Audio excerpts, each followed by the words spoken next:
back of an hourglass into a heaped pile. The last grain slows in the air, then bursts into cosmic light. The light pulses and myriad galaxy clusters resolve in an abyss. One galaxy spirals radiantly in the dark. Having liberated the hourglass and become keeper of time, my next task was to restart history. Not beholden to past events, I was free to craft a new era. It was with humility and restraint that I approached this blank canvas. After careful preparation, I began work, painting over the darkness. After eons passed, I sketched out the realms. After eons more, I brushed them in with life. A star flares over a planet. In my new era, all beings will have the opportunity to find peace. Whether or not they do will be their responsibility. For my power only permits me to begin this endeavor. It is the duty of mortals to finish it. A Titan appears over a vista of mountains and red-leafed trees surrounding a shimmering lake. Mortal Kombat 1.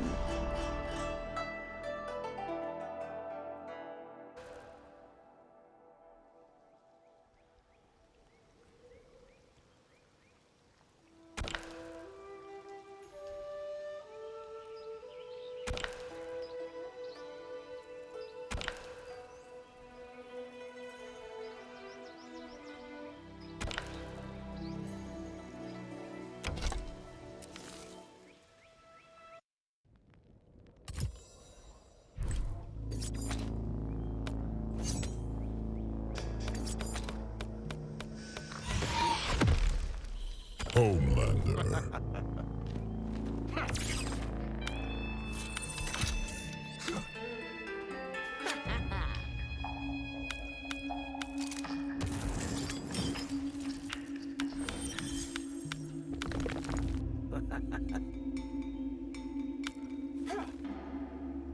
Chameleon.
Words appear. WB Games presents a NetherRealm Studios production. An old man stands in front of a caravan near a crowd. My friends, your patience is about to be rewarded. For I have saved the best for last. I have recently discovered a cure-all of unrivaled potency. It will soon be on the shelves in every home of Outworld. This elixir is crafted from an ancient recipe. It has Patreon flowers, Margovian nectar, powdered teeth of an Arctican dragon. All this and more, infused with powerful Lycorian magic. There is a village in the next canton over, where everyone has purchased this miracle cure. Overnight, all diseases, even Tarkat, have disappeared. Now, magic this potent is expensive. And I am sure you're asking yourselves, can I afford it? But the true question you must ask is, can I afford to be without it? You lie, Shang Tsung. Your cures are useless. The crowd parts for a bald man as he strides to Shang Tsung, fists hanging at his sides. I'm sorry. You are? Someone fool enough to have believed you.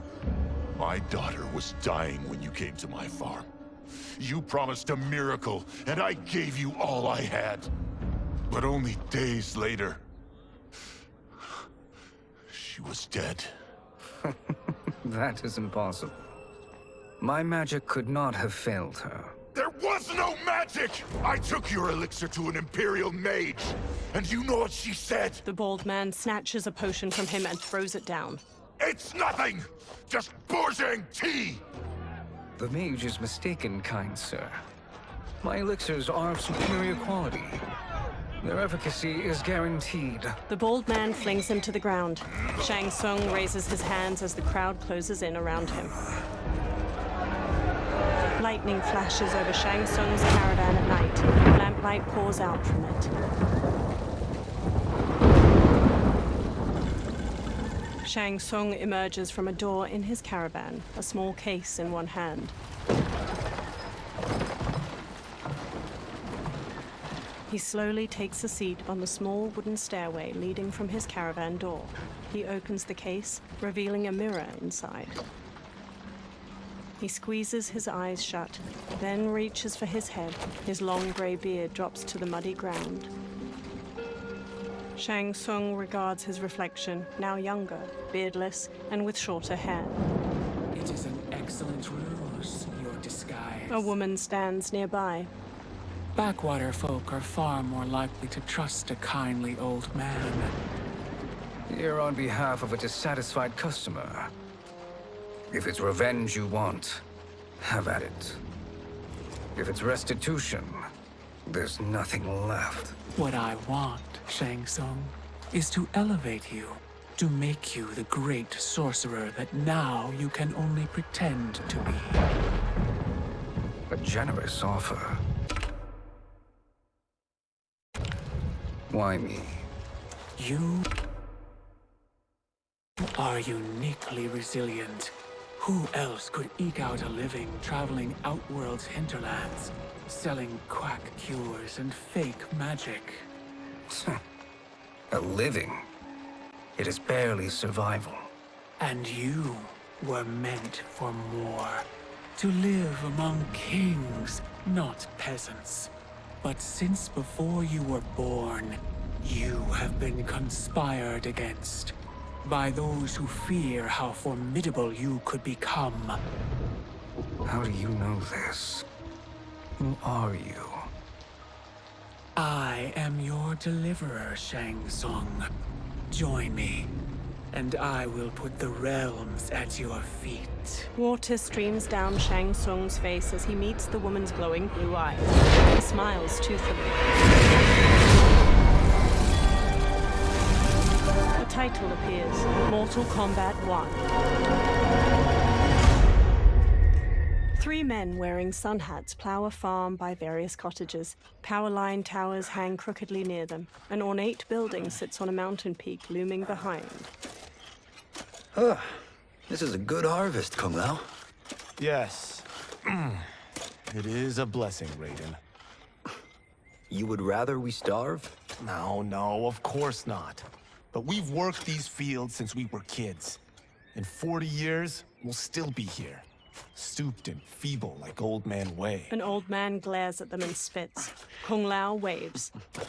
As long as I've known you, you've dreamed of leaving things young. Why can't you be happy here?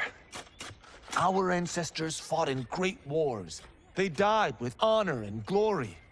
Stories of our great adventures will be passed down for generations. It may not be glorious, but what we do helps the village thrive. I know.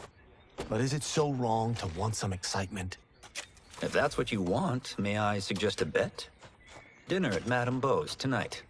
Last to fill their cart pays. You work faster than me? Ha! Since when? You're on, Raiden. Kung Lao and Raiden both smirk while they shake hands. The two men pass the day harvesting cabbages from their field and throwing them into separate carts. Kung Lao wipes sweat from his brow, then quickly pushes his cart with Raiden down a dirt road to the cottages. A woman uses a kettle to pour tea into a pair of small porcelain cups on a table in a crowded restaurant. She carries a platter with the cups and kettle away as Kung Lao and Raiden walk in. That is amazing. I am starving. I wonder what Madame Beau is making tonight. An old woman approaches. For you two, whatever you want. Thank you, Madame Beau. You spoil us. Like the sons I never had. Madame Beau leads them to an outdoor dining area. They sit at one of the many tables. Have you two been practicing my lessons?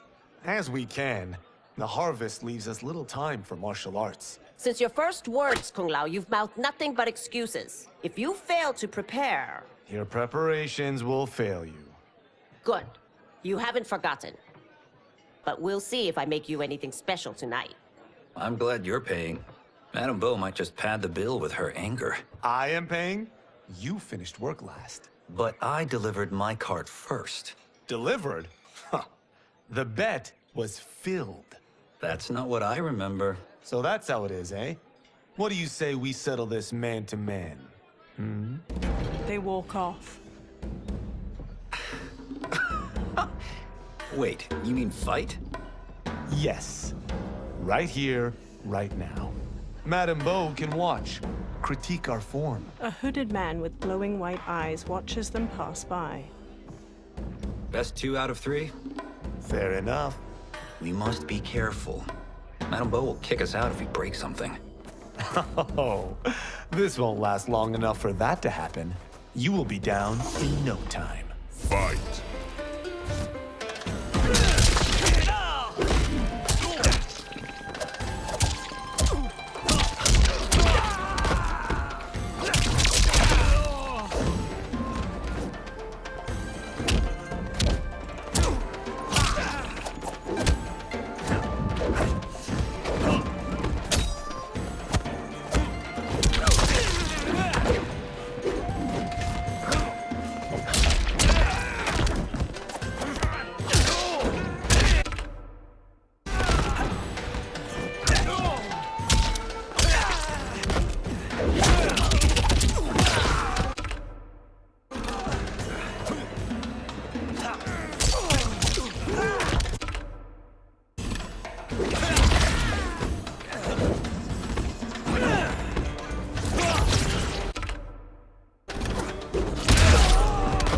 Must we go another round? We both know how this ends. Fight!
Kung Lao bows to the watching crowd while Raiden kneels. Kung Lao helps him up. Look at yourself. You're disgusting. Better to have my sick body than your sick mind.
That's not fair.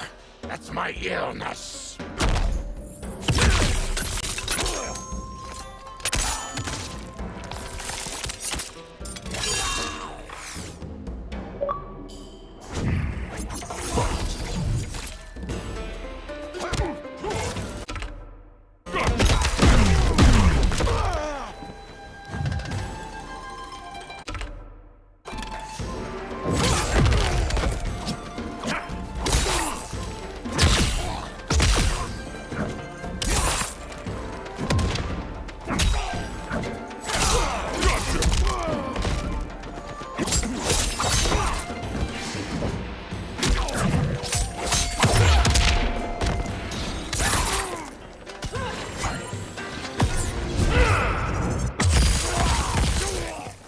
Stabs the victim's knees with her sais, transforms them into slicing fan blades, then a staff. Homelander punches the victim airborne, slams the victim to the ground, then shoots laser beams from his eyes into their gut.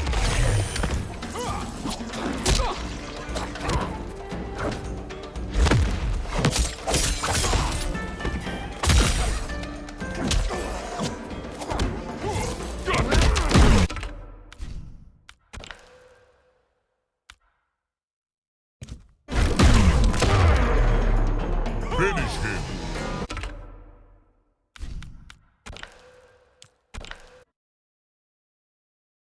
Kung Lao bows to the watching crowd while Raiden kneels.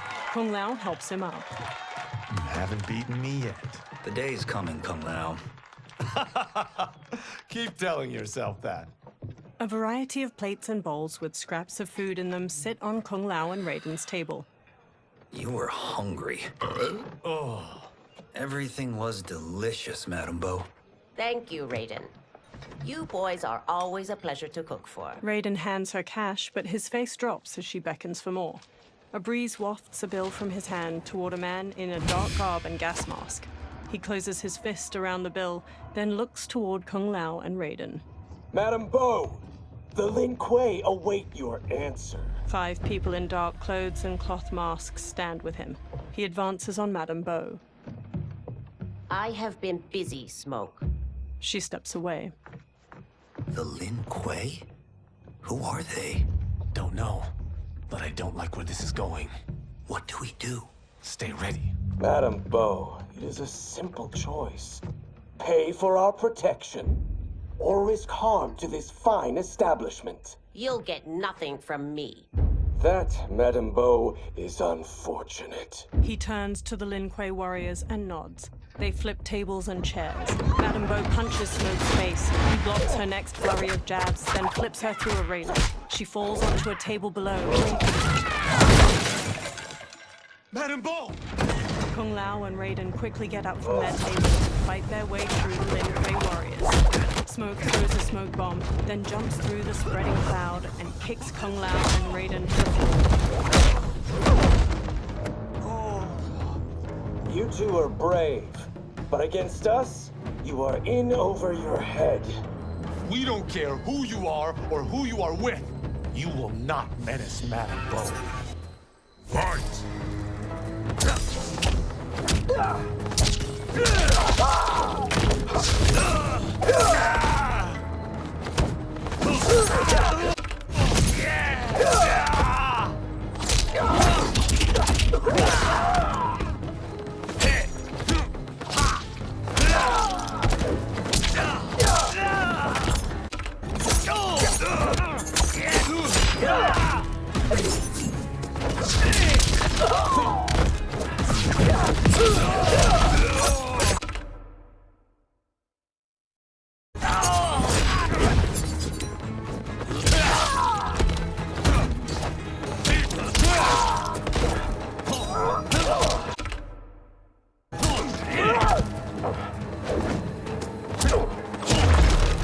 You picked the wrong person to extort, ruffian. Fight!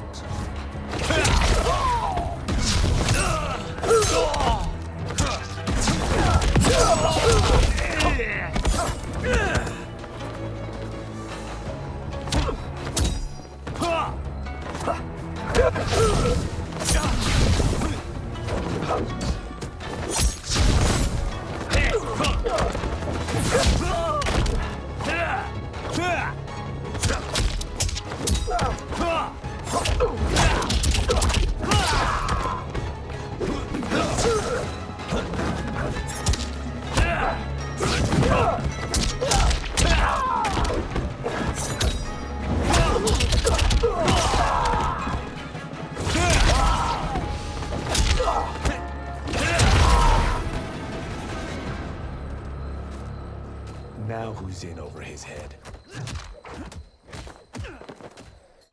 Raiden punches a Lin Kuei, who stumbles back. Kung Lao grabs him, then drops him.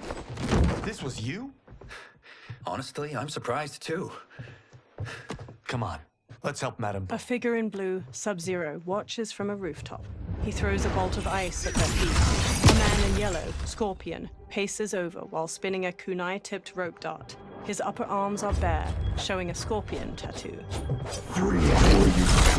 Sub-Zero shoots another ice bolt. It strikes the railing behind them. How does he do that? I have no idea. You interfere with Lin Kuei business. Leave, or face our wrath. Abandon Madam Bo? Not happening. Sub-Zero leaps onto Raiden and tackles him down a stairway. The rope dart wraps around Kung Lao's leg. Scorpion pulls at him with it. He yanks Kung Lao to the floor and drags him closer. Kung Lao rolls to his feet, then jumps and spin kicks Scorpion's head. Want more? I have plenty. You should have fled when you could. Prepare to regret ever crossing the Lin Kuei.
Second guessing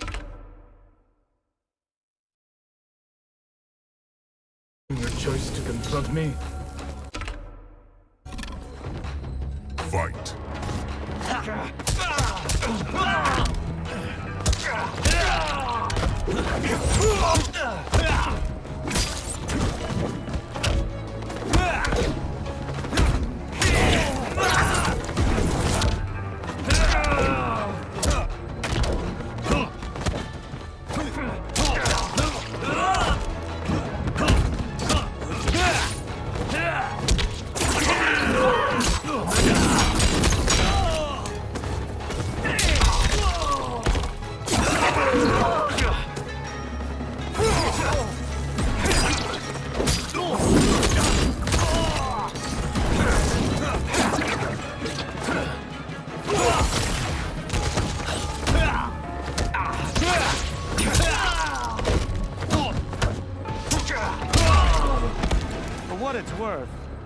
I'm not regretting this yet.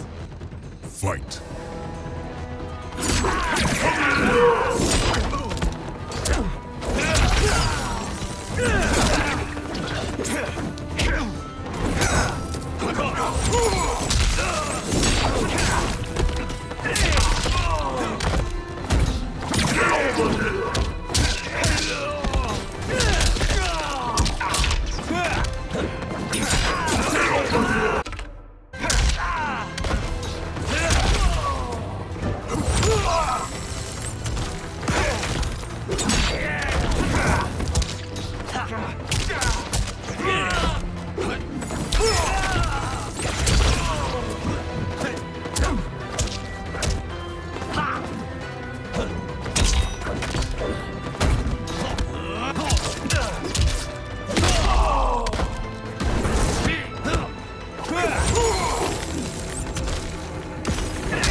It is you who will regret crossing me.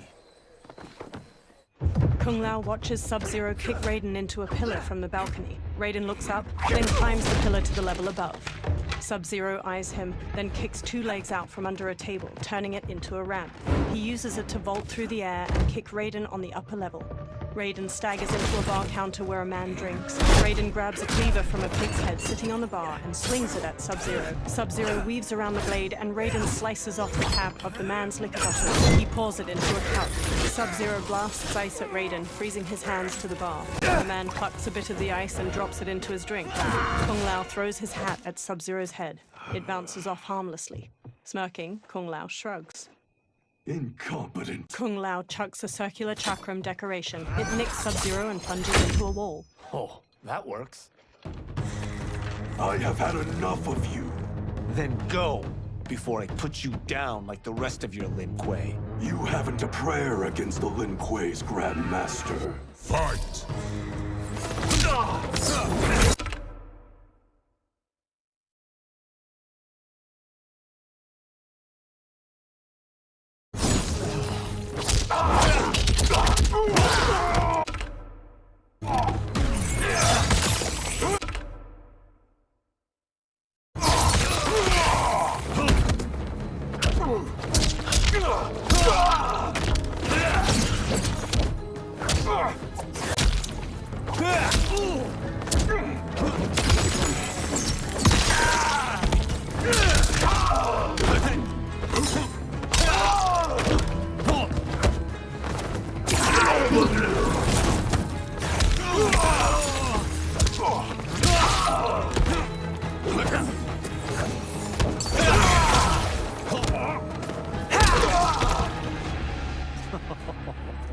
Sorry, but I have to ask.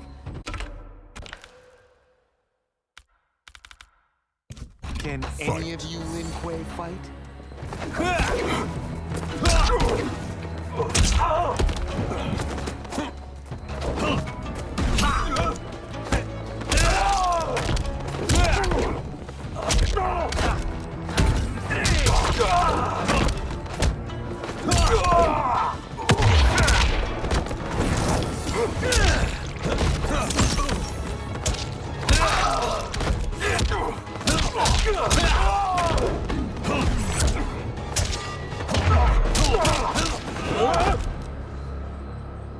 Are you sure you're a Grandmaster?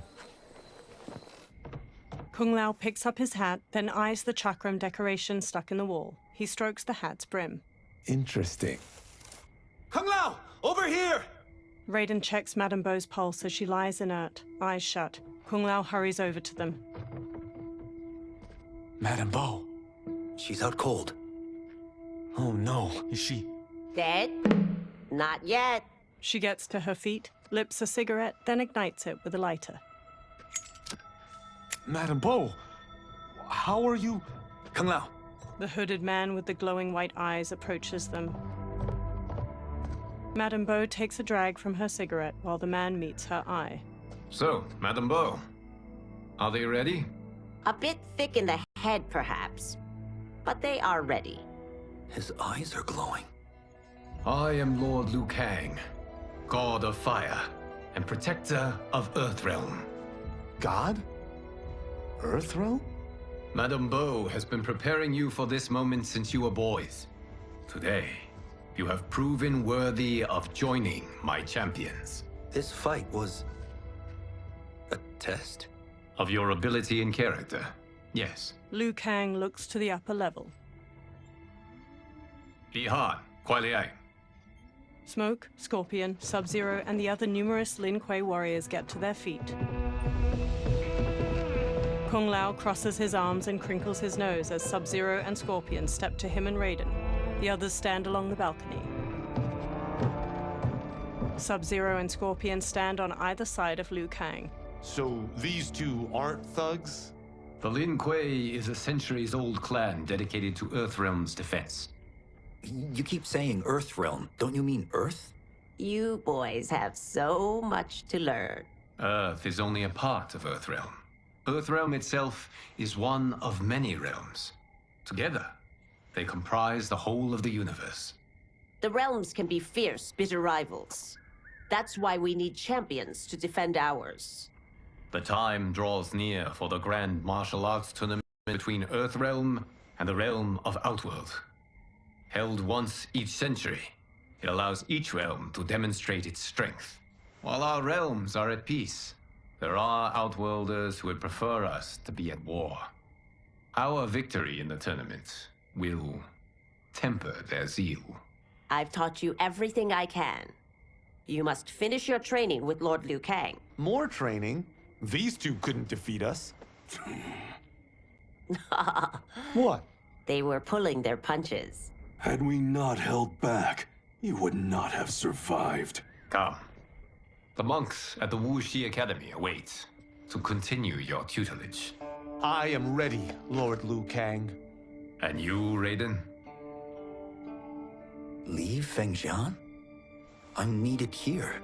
Earthrealm needs you, Raiden. You'll best serve the village by being one of its champions. I understand. Excellent. I will join you soon. First, there are other champions I must gather.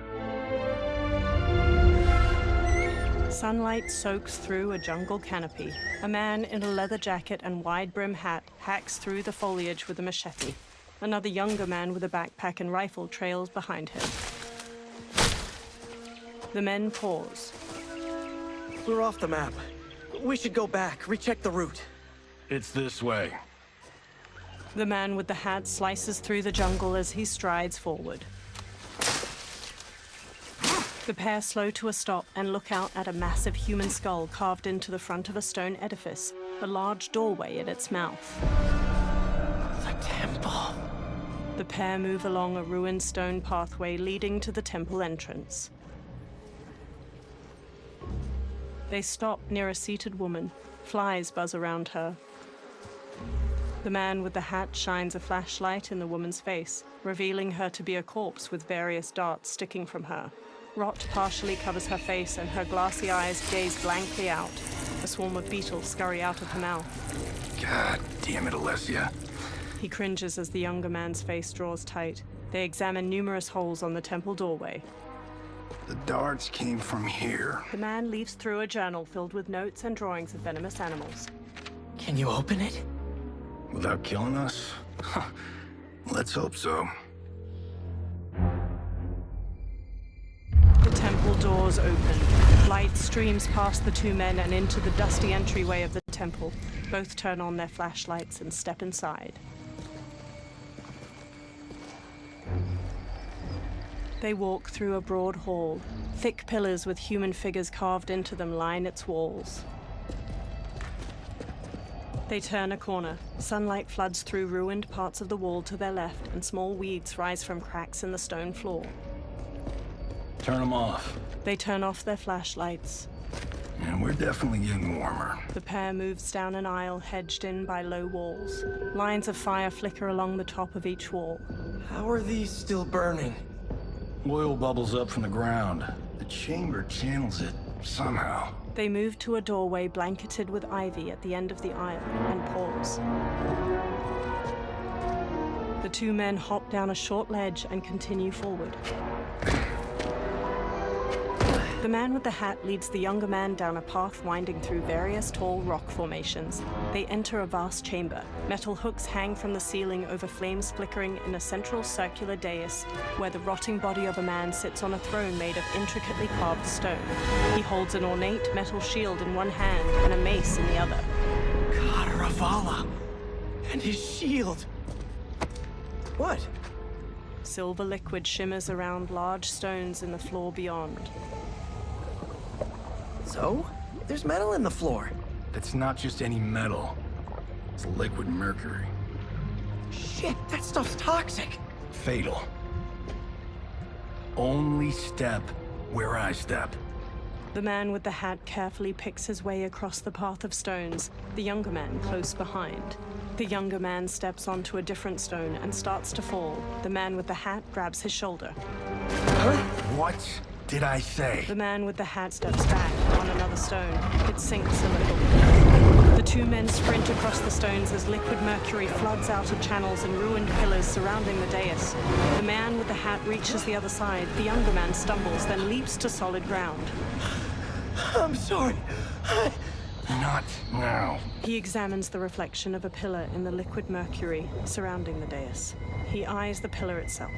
Get out the explosives. That's our bridge? Do this right, it'll fall across. The younger man sets explosives at the base of the pillar. A gnarled hand shoots up from the liquid mercury. Two armored women with tattered bat wings rise up. Kalima? They're real? The Kalima fly toward them. Keep working. I'll take care of the she-beasts. You disturb Cataravalla's slumber. For your sin, you die. Fight!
Got no time to die, crazy lady.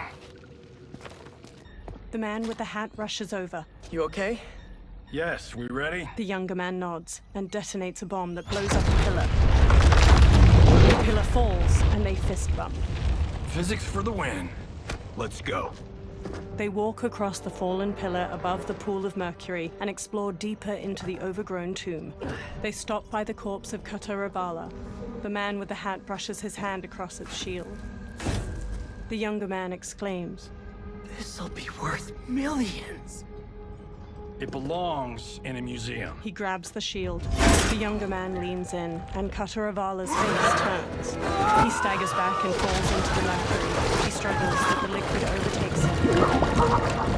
Adam! Kataravala swings a spiked mace. The man dodges and jumps onto the pillar. It strikes the shield and throws him onto the ground. He quickly sits up as it pounces, chucks away its broken mace. It stalks over. You will not have it. He rises. You don't need it. You're dead. Speaking of which, you just killed my best friend. And I'm not one to forgive and forget. Fight!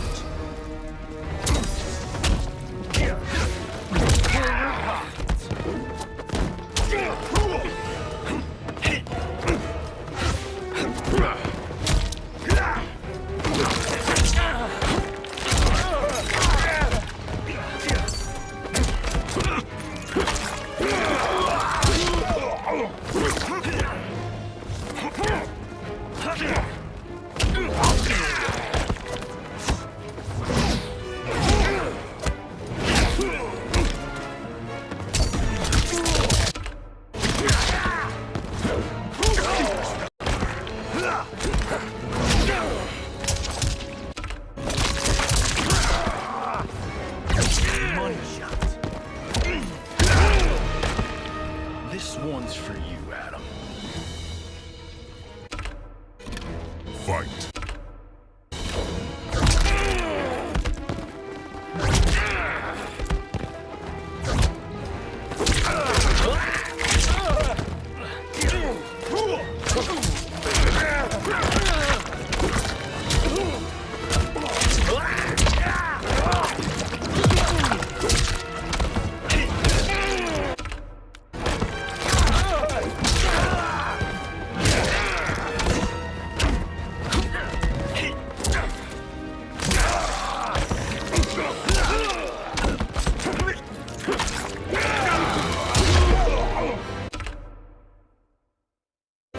You defile my temple. Now you die. Fight!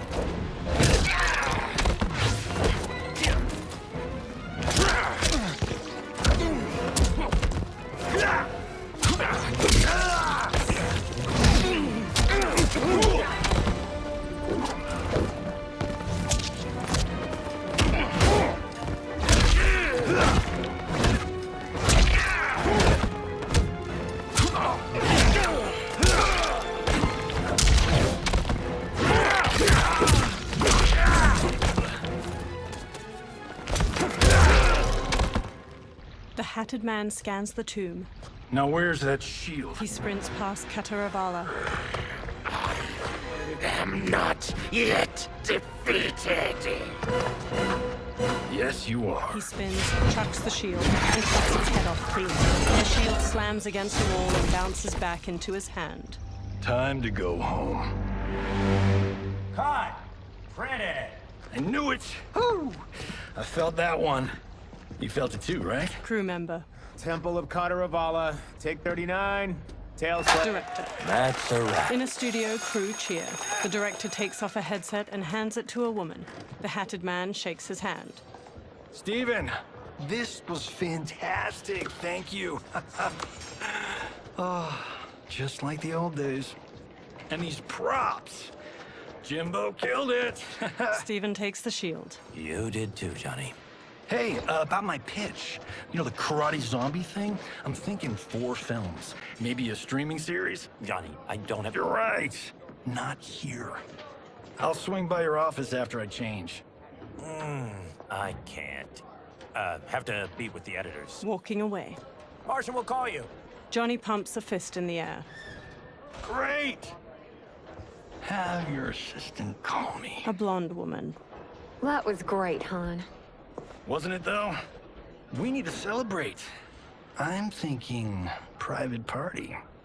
Johnny, we need to talk. She walks off, and Johnny hangs his head. Later, in a luxury mansion in the hills. You're not the martial arts megastar you once were, honey. You're lucky Steven owed you a favor. I'm telling you, Chris, we're fine. Can you join me in the fact-based universe just once? We're broke. We have to cut back. Cut back? On what? Step 1 is selling this place. I need a refill. Johnny, we can't keep this up. You spent 10,000 on that sculpture, 30,000 on that drone, and this damn sword. $3 million? Hey, Sento is history.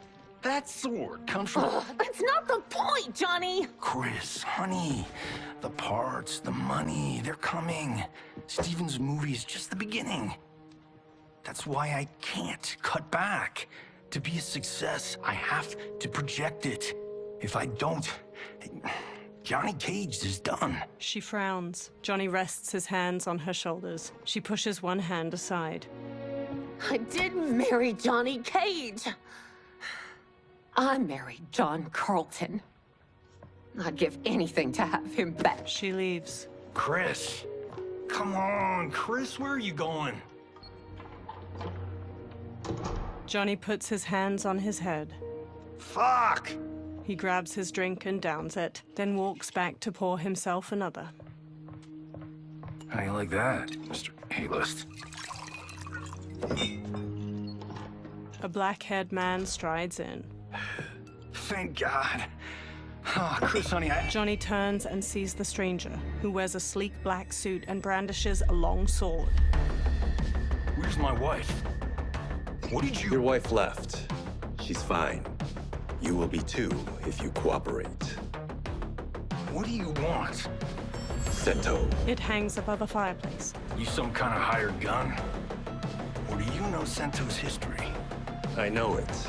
It's my family blade. They circle each other. No. No way you're Tyra clan. They've been dead for centuries. Not dead. Hiding. With Sento in my hands, I'll lead us out of the shadows. That's a great plan, stranger. Except for one thing. Sento's mine. And I won't give it up without a fight. Fight.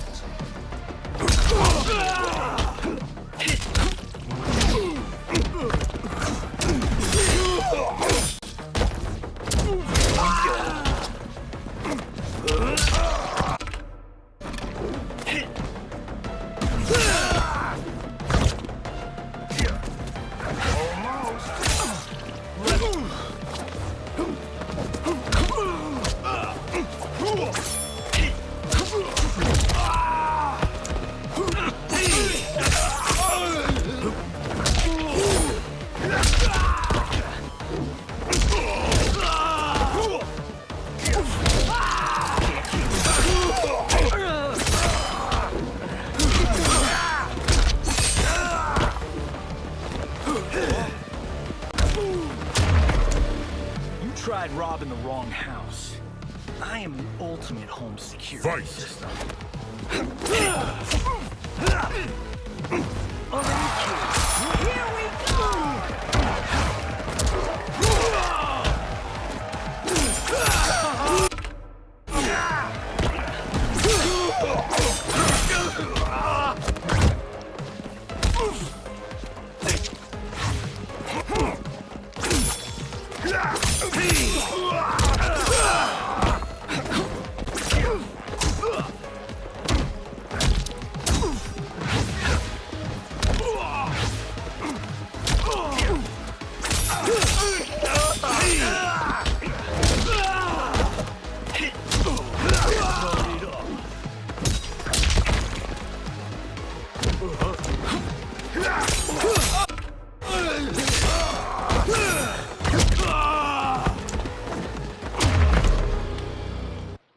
My house, my rules. Later at night, the defeated swordsman is tied to a chair.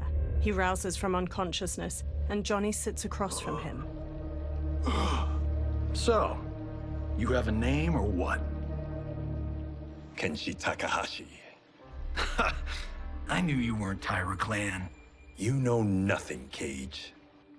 400 years ago, the Tyra clan were one of Japan's first families. They lost Sento after getting slaughtered at the siege of Aomori. There were survivors. They hid themselves by shedding the name Tyra for Takahashi. They joined the Bakuto for its protection. The Yakuza's predecessors. From first family to crime family. I will break us free of the Yakuza's corruption. Reclaim our name and our position. But my clan won't follow me unless I prove that I can lead.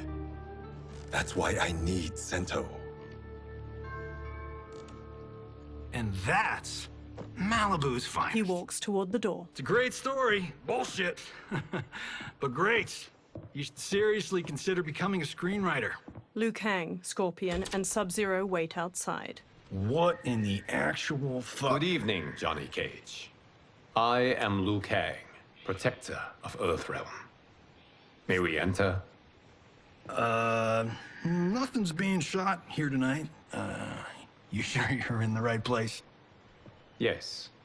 We come on a matter of grave importance. We must speak to you and your guest. What? Johnny narrows his eyes. How do you know about him? Because I am the god of fire. Chris, you vixen. Nicely done. Sure. Come right in. Glowing eyes are a nice touch. They approach Kenshi, who remains tied up beside an indoor pool. Kenshi Takahashi, a tragic figure with a noble cause. Your actions this evening do you no credit. Who are these people? You tell me. They're your scene partners. I also know of your struggles, Johnny Cage. I am here to offer you both a path forward. Dun, dun, dun. Oh, come on, guys, let's call this. Chris was a doll to set this up, but as pranks go, this one's a bit obvious. This is no prank. Bihan, Kuai Liang, if you please. The blue-robed Sub-Zero starts to untie Kenshi. All right, all right. I'll play my part in this martial arts LARP. The missus ought to get what you paid for. Okay. Hey, you. Wait. Hey, you. Get your damn hands off him. I said, get your hands off. Johnny grabs him, but Sub-Zero kicks him across the room. Johnny slides into a table with a $10,000 sculpture on top, teeters and falls. Scorpion. Was that necessary, brother? To put him in his place. That was a Hichuli. One of a kind. He stands. All right, I don't care if this is a damn prank. You crossed the line. Fight.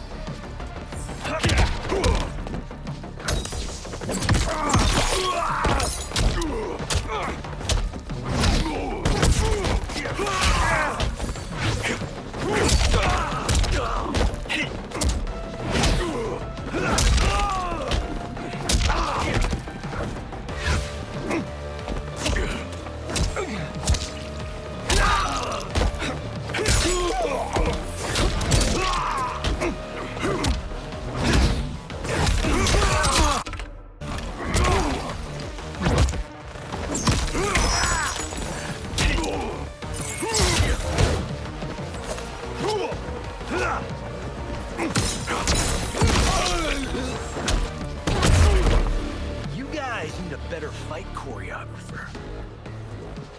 Fight.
And scene.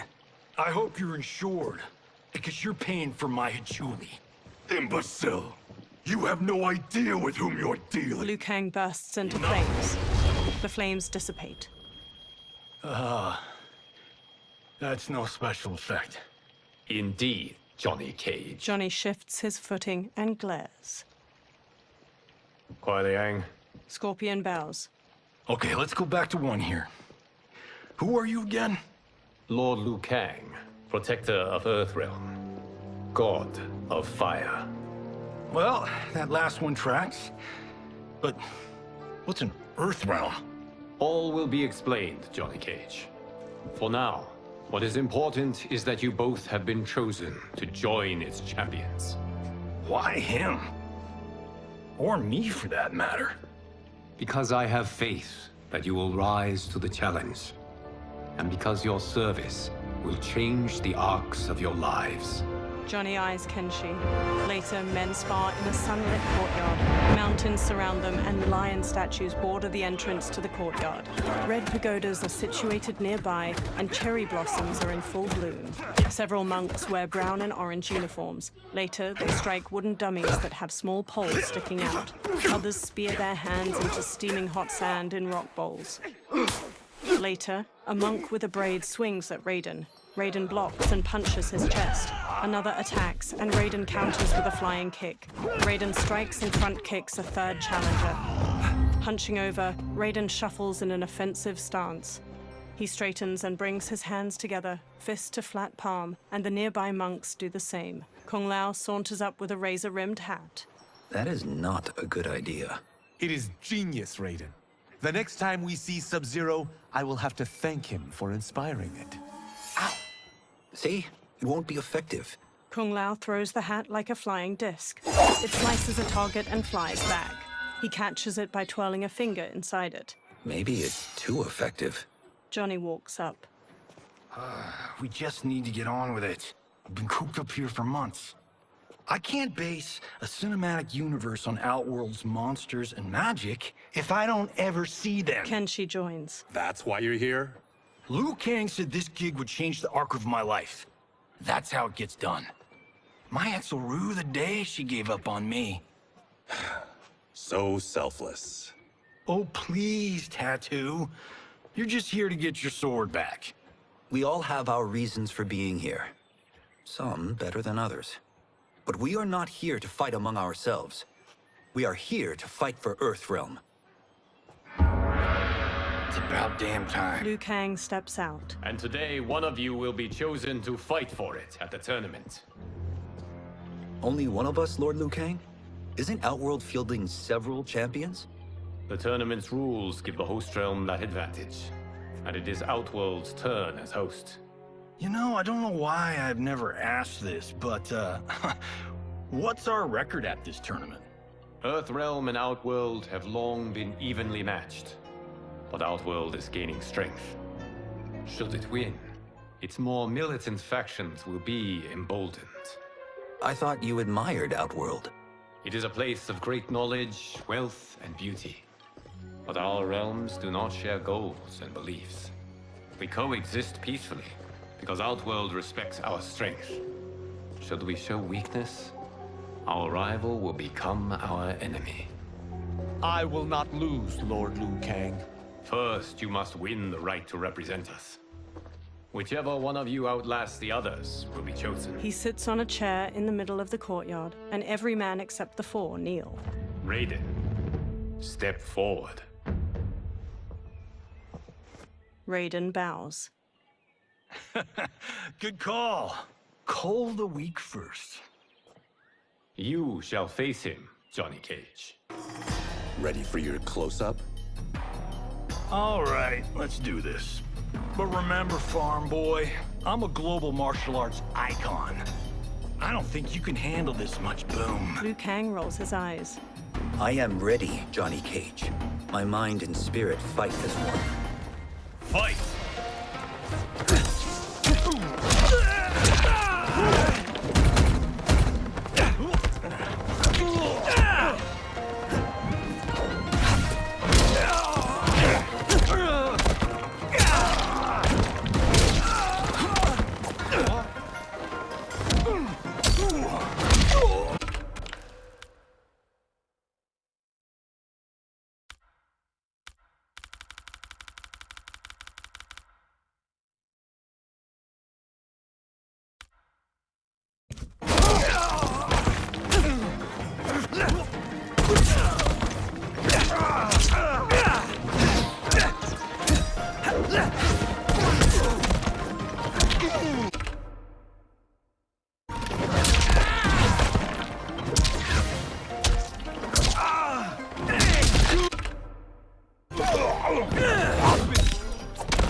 why I don't need stunt doubles.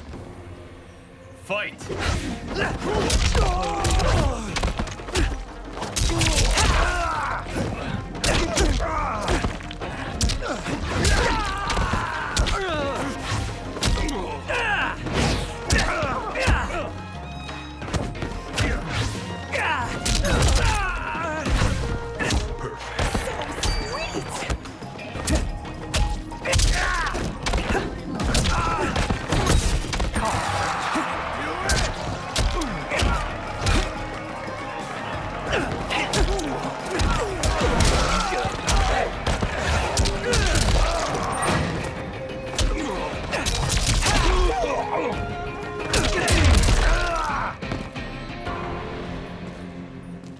This fight was an honor.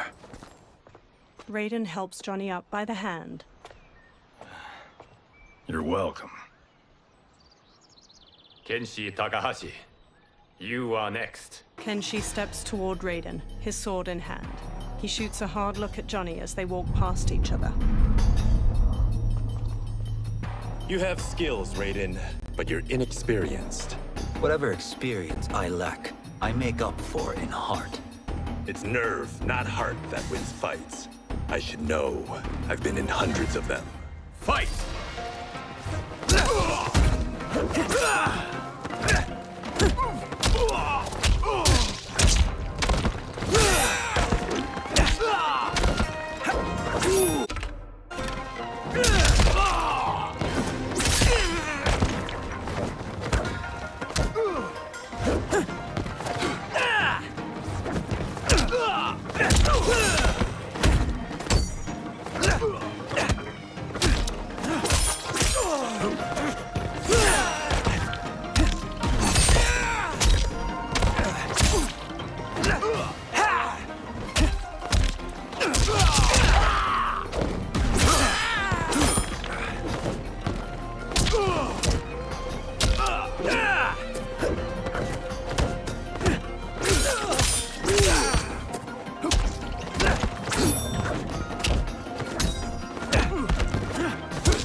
Your experience shows. I will learn from it. Fight!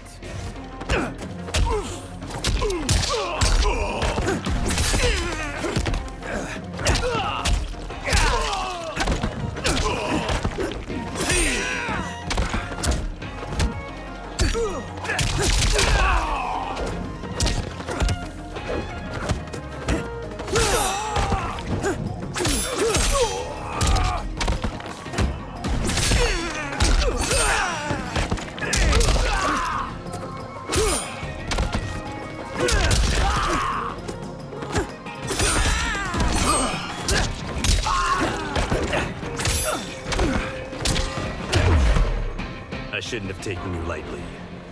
I won't do it again. Fight!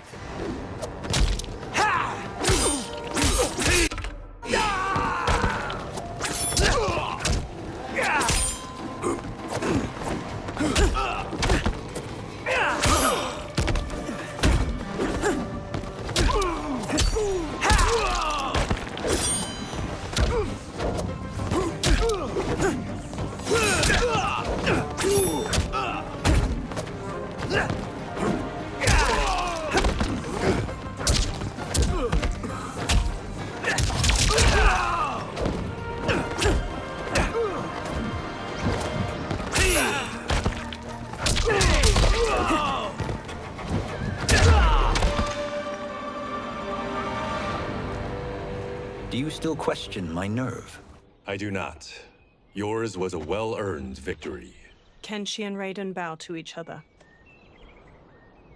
You may rest, Raiden. This evening, you will face your final opponent. Kung Lao smiles at Raiden. That night, Liu Kang sits on a chair among the other monks.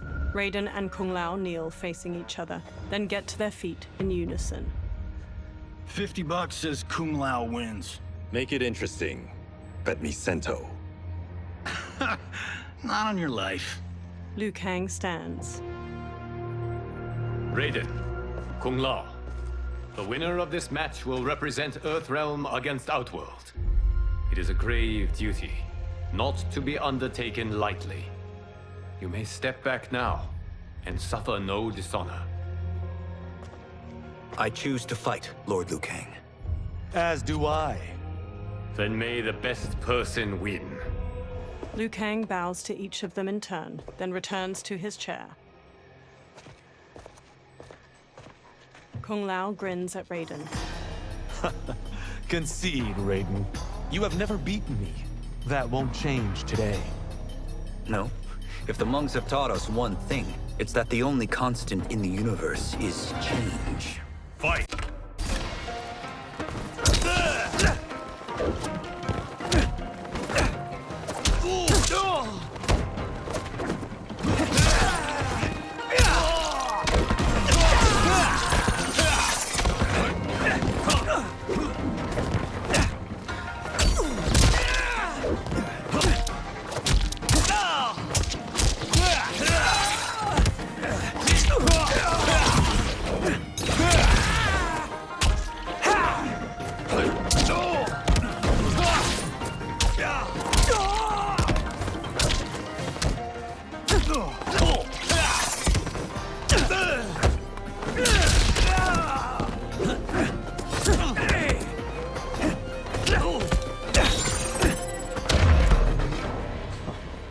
That was pure luck.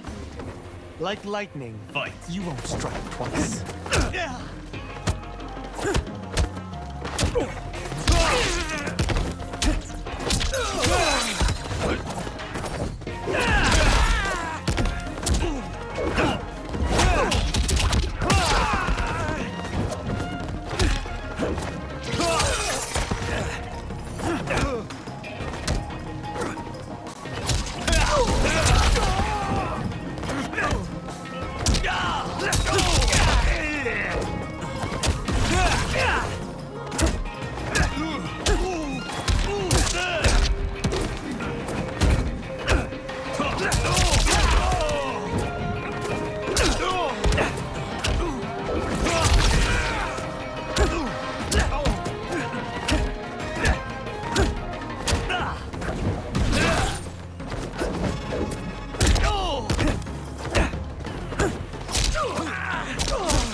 I am down, but not out, Kung Lao. Fight!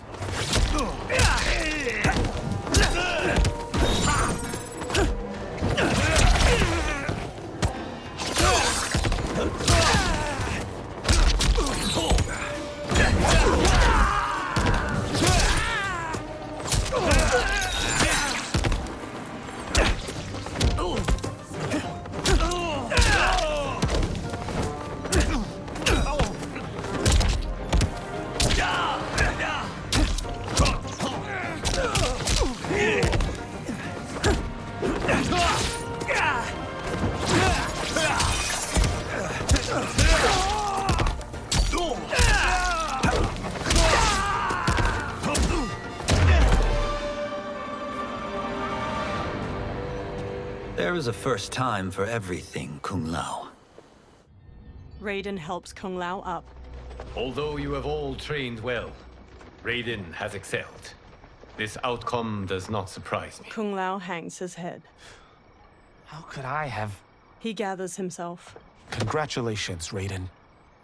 For the tournament, you will need this. Raiden takes a small metallic amulet with a dragon symbol glowing on its surface from Liu Kang. Electricity crackles from it onto his palm. Forged by the Elder Gods, it gives the wearer power over lightning and thunder. Go ahead. Try it. Kung Lao and Liu Kang watch as Raiden slowly turns around, staring at the amulet. Electricity surges from it into his fingertips. Johnny records video with his phone as Raiden channels a bolt of lightning in a large statue. Holy Ark of the Covenant. Raiden stops. It is incredible. But is it necessary? In addition to possessing great might, the Outworlders you will face also wield great magic. The amulet levels the playing field. You must be careful, Raiden. You could get hurt, even killed. No tournament participant has ever been grievously injured or killed. I would never send my champions unwittingly into mortal combat. We leave in 7 days for Outworld's capital, Sundo. The tournament will be held at the palace of Empress Sindel. Raiden, Kung Lao, Johnny, Kenshi, and the monks follow Liu Kang into a temple with numerous dragon statues coiling near its entrance. Liu Kang waves his hands around in a flowing motion, then a portal opens. Outworld can be both alien and intoxicating to Earthrealmers. Do not become drawn in. You must focus on the task at hand. Johnny records the portal, a swirling vortex of fiery light as it washes everything in orange. He turns the camera to Kenshi while they all step toward the portal. Kenshi smacks his hand away. One by one, the fighters step through the portal. Blue, white, and purple light flows out of a tall stone gate like mist. Liu Kang and the others emerge from it and enter a courtyard filled with lush greenery and flowers. Johnny smirks as he records their surroundings. Toto, I have a feeling we're not Kansas anymore. 2 women approach them from a row of others wielding spears. Oh my. Are those? Empress Sindel's daughters. Yes. He casts Johnny a look. They do not disappoint. We are Earthrealm's ambassadors, Johnny. We'll show them respect, not unwanted attention. Johnny gives Raiden an exaggerated wink as they walk past a guard. The Earthrealmers bow to the 2 elegant princesses. One, dressed in a deep magenta, inclines her head. Lord Liu Kang, welcome. Thank you, Princess Melina. You remember my sister? Of course. Princess Kitana. May I introduce Johnny Cage, Kung Lao, Kenshi Takahashi, and Earthrealm's champion, Raiden. Raiden bows his head. I hope you're prepared, Raiden. Our champions are determined to win. None more so than me. It's been too long since we've known victory. Princess Melina, we should be on our way. Empress Sindel awaits. Thank you, Tanya. Follow me, please. Melina, Kitana, and the guard Tanya lead the fighters down a tiled pathway lined with numerous armored women holding spears and shields. Grinning, a large 4-armed humanoid plays a drum while leading 2 luxurious carriages, each pulled by teams of horses. Groups of spear women march alongside them as they gradually travel down a broad path hedged in by buildings made of bamboo and wood. Dozens of people in colorful clothes and costumes stand on either side of the pathway and watch or dance. The royal daughters and the Earthrealmers watch the people go by from the carriages. Those are Centaurians. And Shokan. The 6-armed beings are not Nodens. The monks described them, but seeing them in person? I see that Her Majesty once again spares no expense on the festival. Should she not? It commemorates my late father. I admire, Princess. I do not judge. As did all of Outworld. I valued greatly Jared's fellowship. Melina looks over her shoulder at a woman with a ponytail observing a group of people walking away, hands bound behind their backs. Melina scowls, then pounds on the carriage. The carriage grinds to a halt and Melina steps out. She stomps to the woman with the ponytail. First Constable, our route was to be clear. This couldn't wait? Should I allow Tarkatans to infect the city, Your Highness? Those arrested were harboring some here, rather than report them for quarantine. The Earthrealmers cannot be privy to our secrets, Li Mei. As Sundo's first constable, you must show better judgment. Perhaps that's too much to expect. Melina looks Li Mei up and down before walking off. Princess Melina doesn't seem to like her very much. Li Mei used to lead the Umgadi, the palace guard. It was on her watch that the princess's father was murdered. Decorative waterfalls pour around the front of a vast, ornate palace. The Earthrealmers stand inside a throne room crowded with Outworlders. Worry expends energy for no purpose, Raiden. But the tournament, if I lose... Focus on your actions, not the outcome. It is all you can control. A large, armored humanoid with 2 twisting horns approaches. He shoulders his way past onlookers. Red alert. Incoming stock villain. General Shao. Do not let him goad you. General Shao stops before the warriors.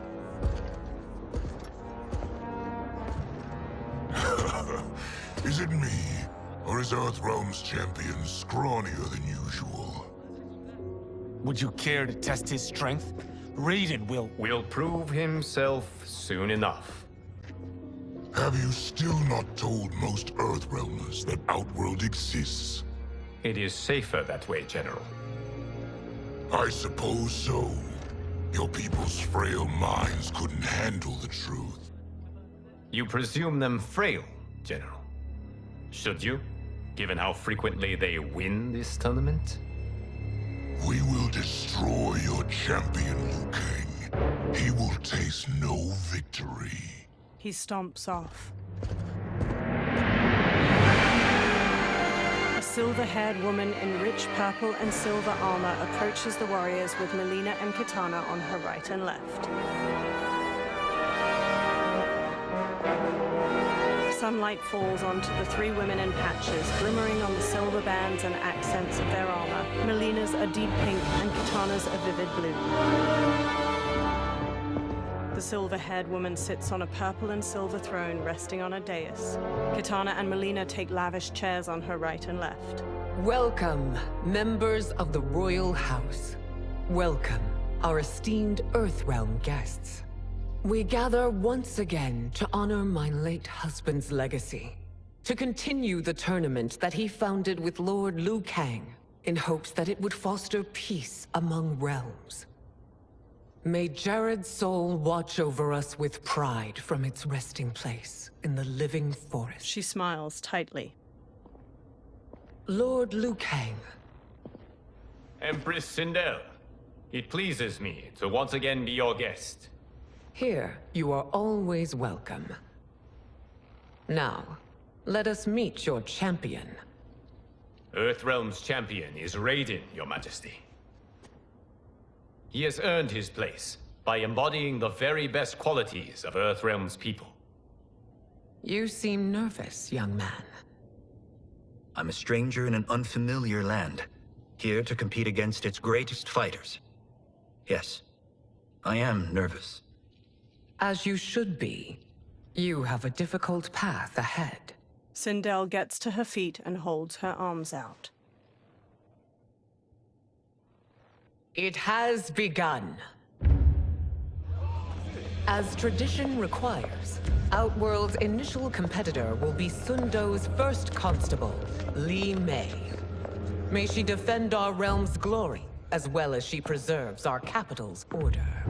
Li Mei steps to the dais. Your Majesty, I will honor both the Royal House and all of Outworld with my combat. If so, you will vastly exceed my expectations. Remember, were it not for Jared's tradition, you would not be here. Li Mei's face falls as the Empress shoots her a sharp look. Liu Kang places a hand on Raiden's shoulder. All you need do is your best. The rest will take care of itself. Yes, Lord Liu Kang. Shall we see what you can do? Hopefully, this will be the first of many victories. I will prevail, Earthrealmer. This fight is more important to me than you can ever know. Fight!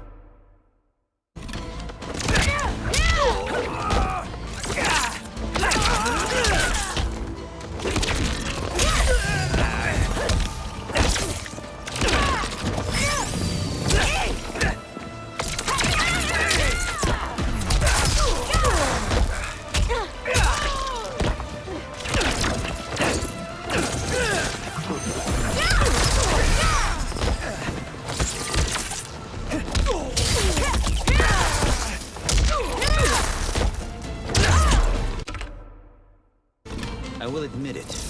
That tested me. Fight.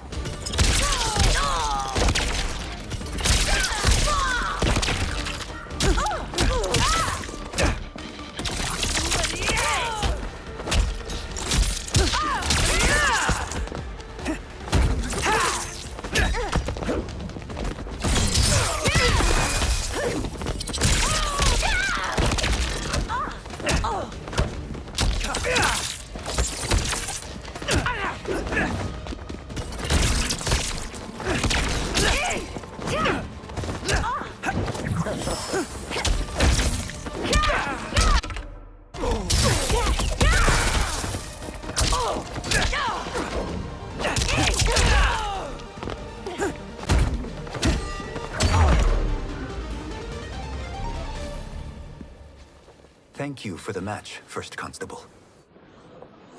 Li Mei rigidly bows to Raiden. He bows back. Li Mei turns and leaves the throne room. The spectators huddle together as they watch her go. Raiden stands before Sindel's dais. My compliments, Raiden, on a well-fought match. We'll see how you fare in the next. General Shao, whom have you chosen as our next competitor? Your Majesty, I have chosen Reiko, my second in command. As a boy, Reiko was orphaned during the Kafala War. Though captured, his spirit remained unbroken. He scratched, clawed, and survived. After the war, I took him in, molded him into the perfect soldier. Few others are as well-versed in the ways of war. Reiko stands near Raiden and performs a combination of elbow strikes, knees, and punches before jumping and spin kicking. He glowers at Raiden. In whose army have you served? In what wars have you fought? I have done neither. Then you are woefully unprepared, Earthrealmer. This will be your last battlefield. Fight!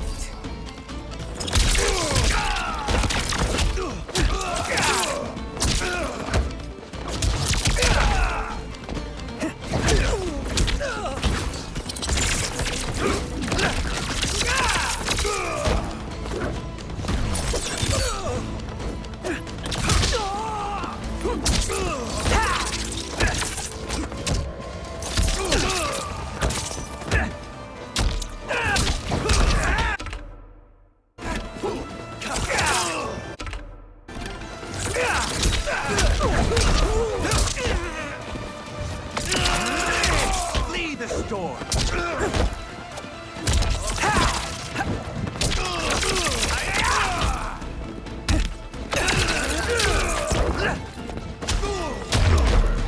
I may not have faced war, but I am a warrior.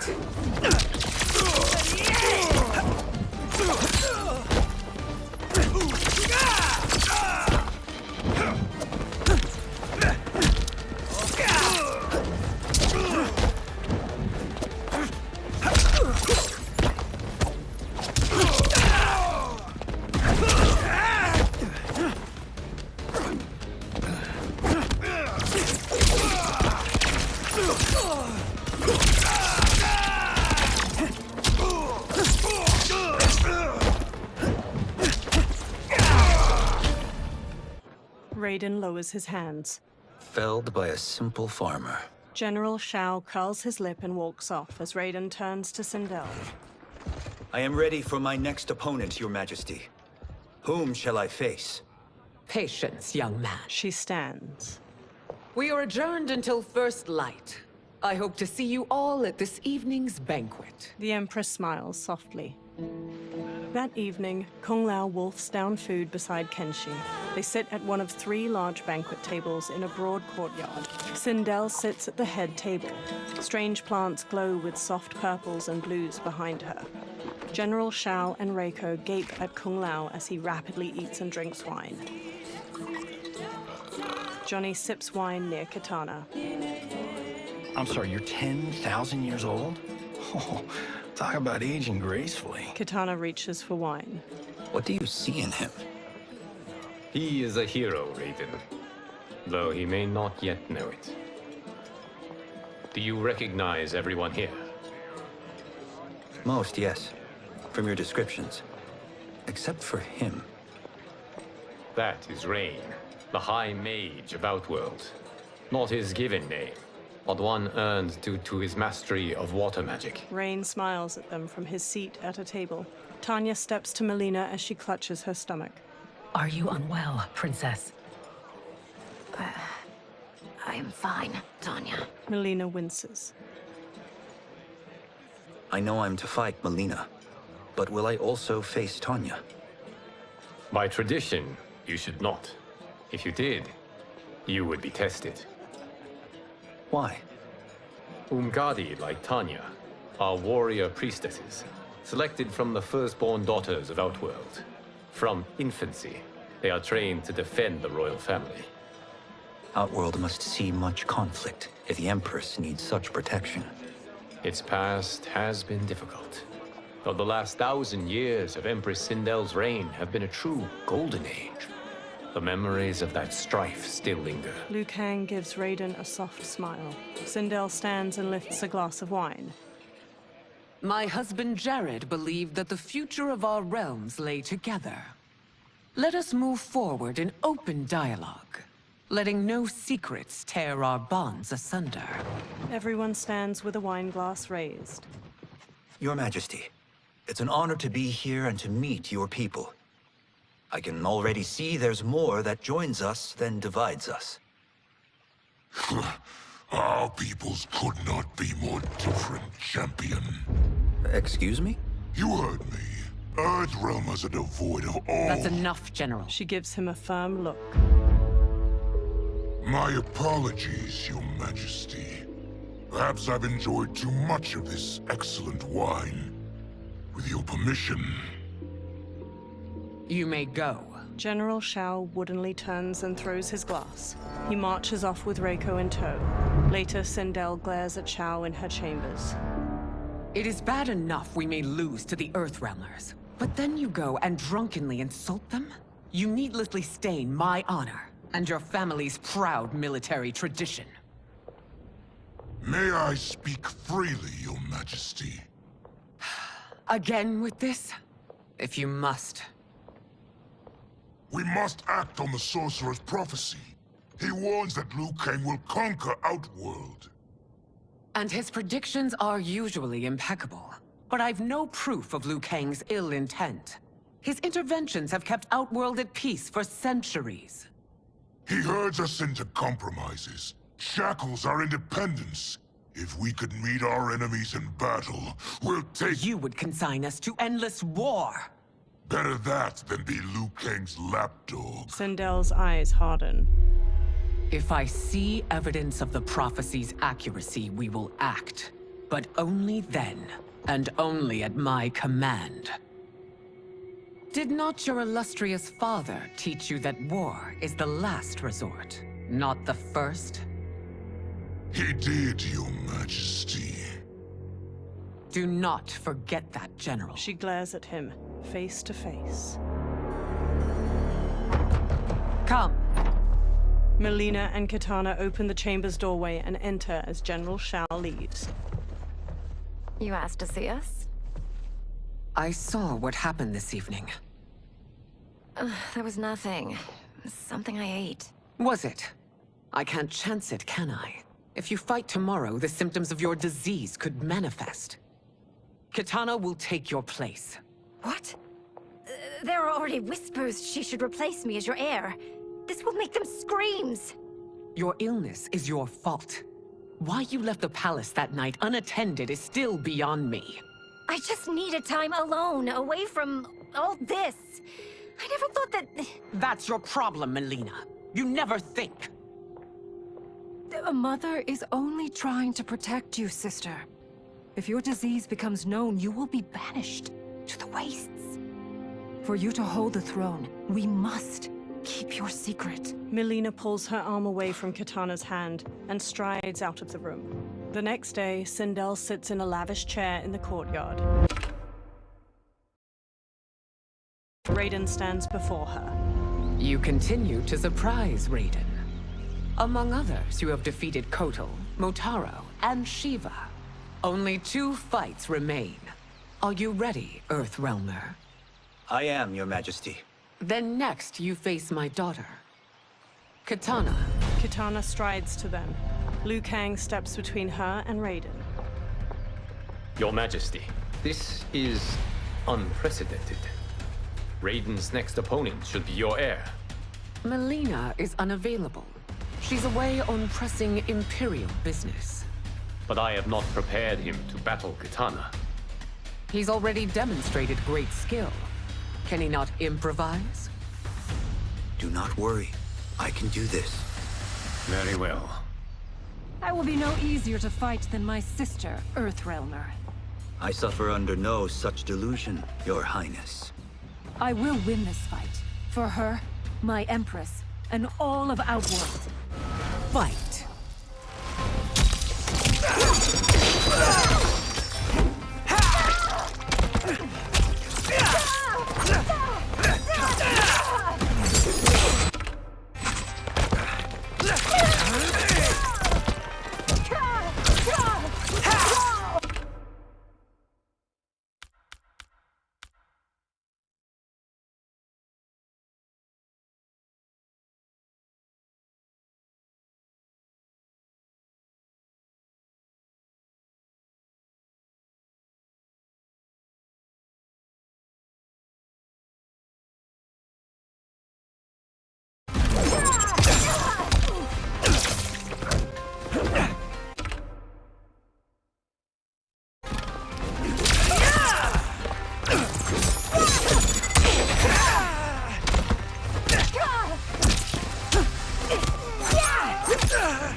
This isn't done yet. Face me! Fight!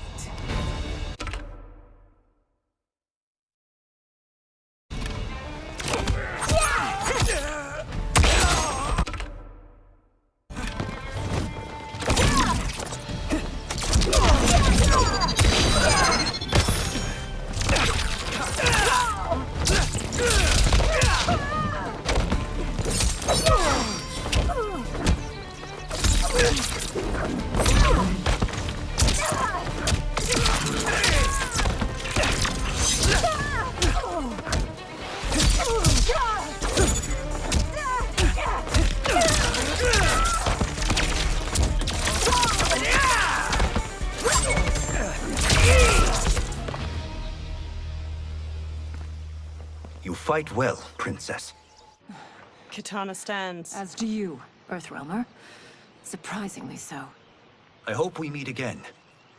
Under different circumstances. He beams at her. It's time for the final match.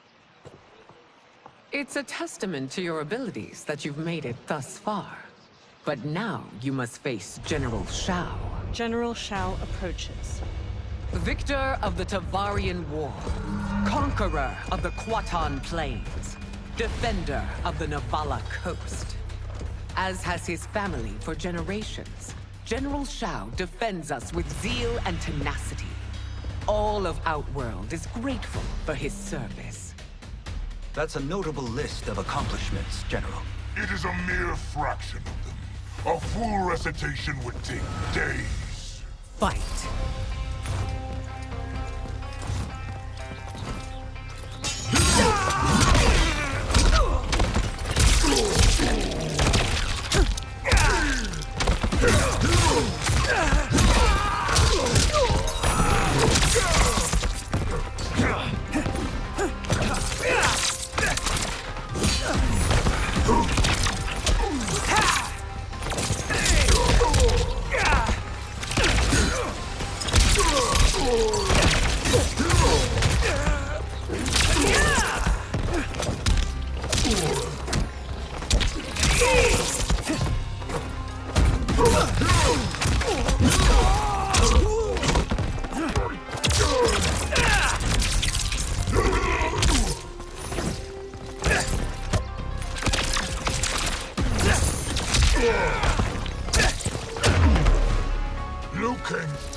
but not well enough to win. Fight!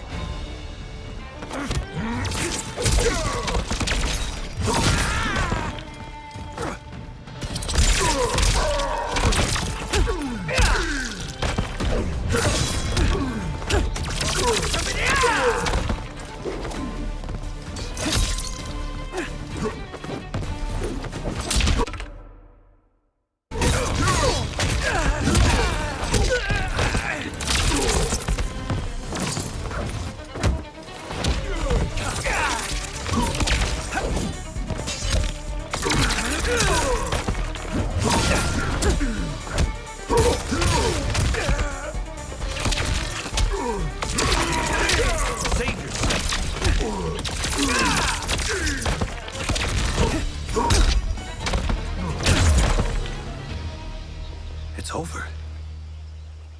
I have done it. Sindel stands. Congratulations, Raiden.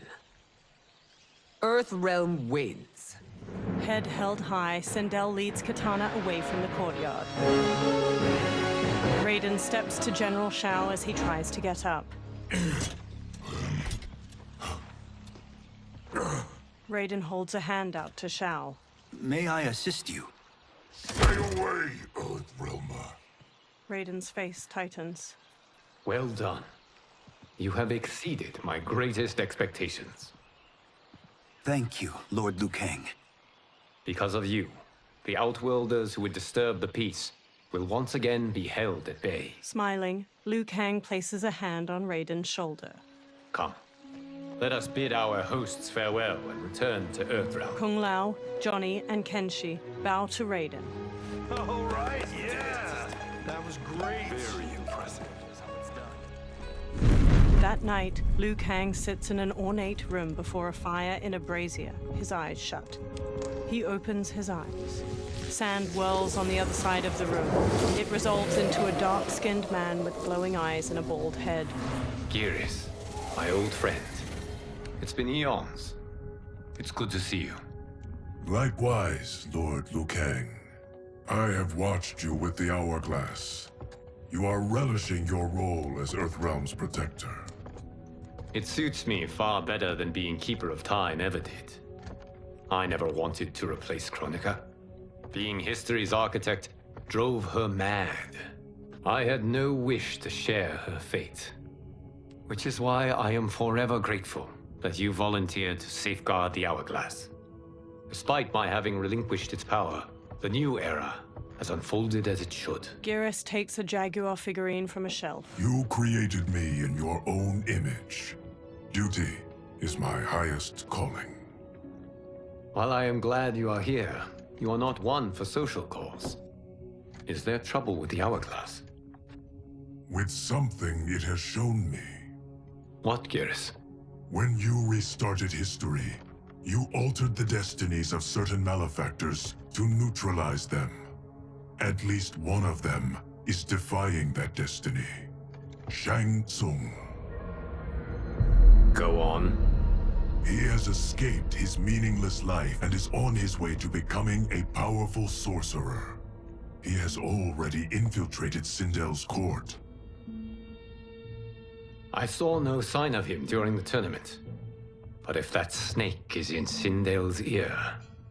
Your vision of peace may already be compromised. I appreciate this warning, Geras. I will investigate. Please return to the Hourglass and see what else you can learn. The next day, Kenshi looks at a drawing of Shang Tsung with Johnny and Kung Lao. So we find him in Outworld and bring him here for questioning? Yes.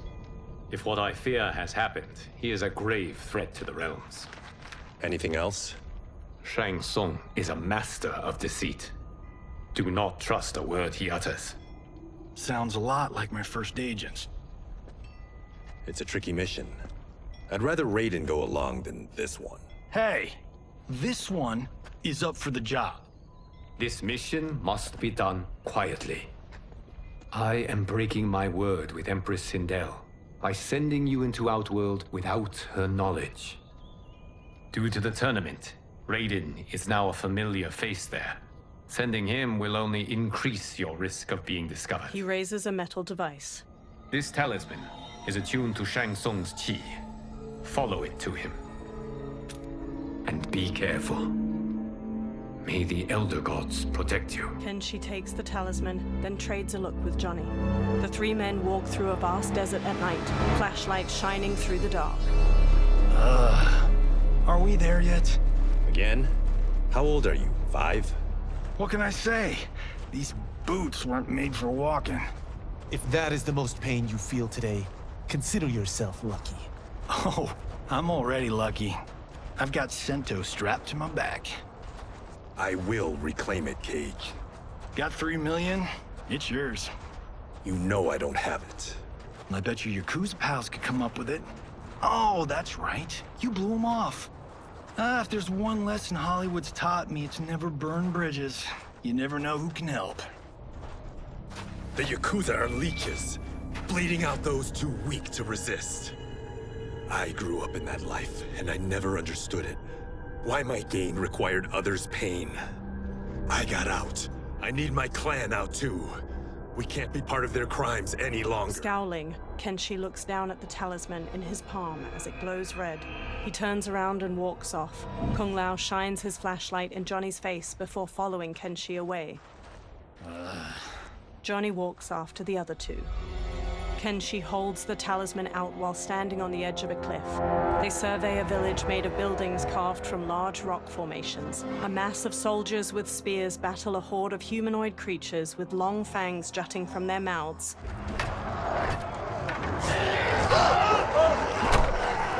What's your precious say? That Shang Tsung is among those... things. Oh, my fans are gonna go nuts cosplaying them a Cage Gone. Johnny records the battle with his phone. Two soldiers shove one of the creatures through an alleyway in the stone city, his arms tied behind his back with rope. The creature thrashes in their grasp. Firelight shines on his multitude of large fangs and long head. Shang Tsung approaches. Hold him still. If he squirms, I cannot extract marrow. He raises a large syringe. That's Shang Tsung. Let's jump him after he's done. Oh, in Fists of Iron, we did this thing where, like, We're not basing strategy on your movies, Cage. Let me go! You can't do this! A soldier forces the bald creature to his knees. The wound will heal in time. It is a small price to pay for progress. He plunges the syringe into the back of the creature's neck. The creature breaks his restraints, then stabs each of the guards with a bone spike extending from his arms before turning to Shang Tsung. The horde of creatures overwhelm the soldiers outside the village. Shang Tsung blocks a combination of punches and kicks the bald creature throws. The creature spin kicks Shang Tsung's head. On second thought, this scene's playing fine without us. Yeah, I say we let him finish it. We have to save Shang Tsung. Liu Kang needs him alive. The Earthrealm is bound down large stones leading from the cliff. The bald creature punches Shang Tsung to the ground. Kenshi jumps onto his back just as the bone spikes erupt from his arms. The creature kicks Johnny and Kung Lao away. Shang Tsung scrambles back, then smirks and transforms into a toothy creature. He slips past the horde. How did he do that? The bald creature shoves Kenshi away. Kung Lao and Johnny stand before the horde. I would have killed him but for you. I get why you'd want to, but you can't. You're one of his minions. You'll die in his place. Fight!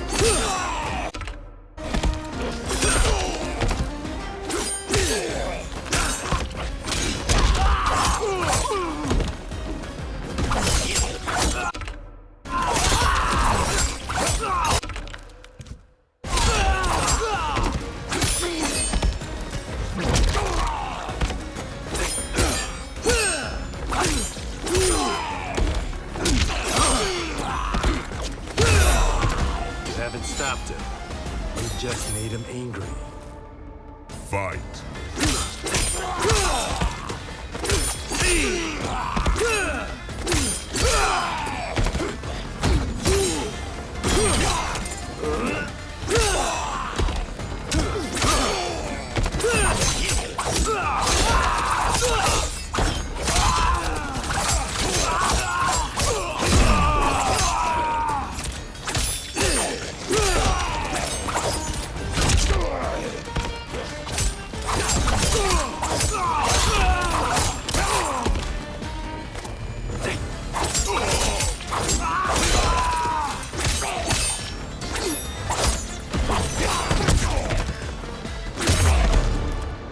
Kenshi sheathes his sword. Now please, let me explain.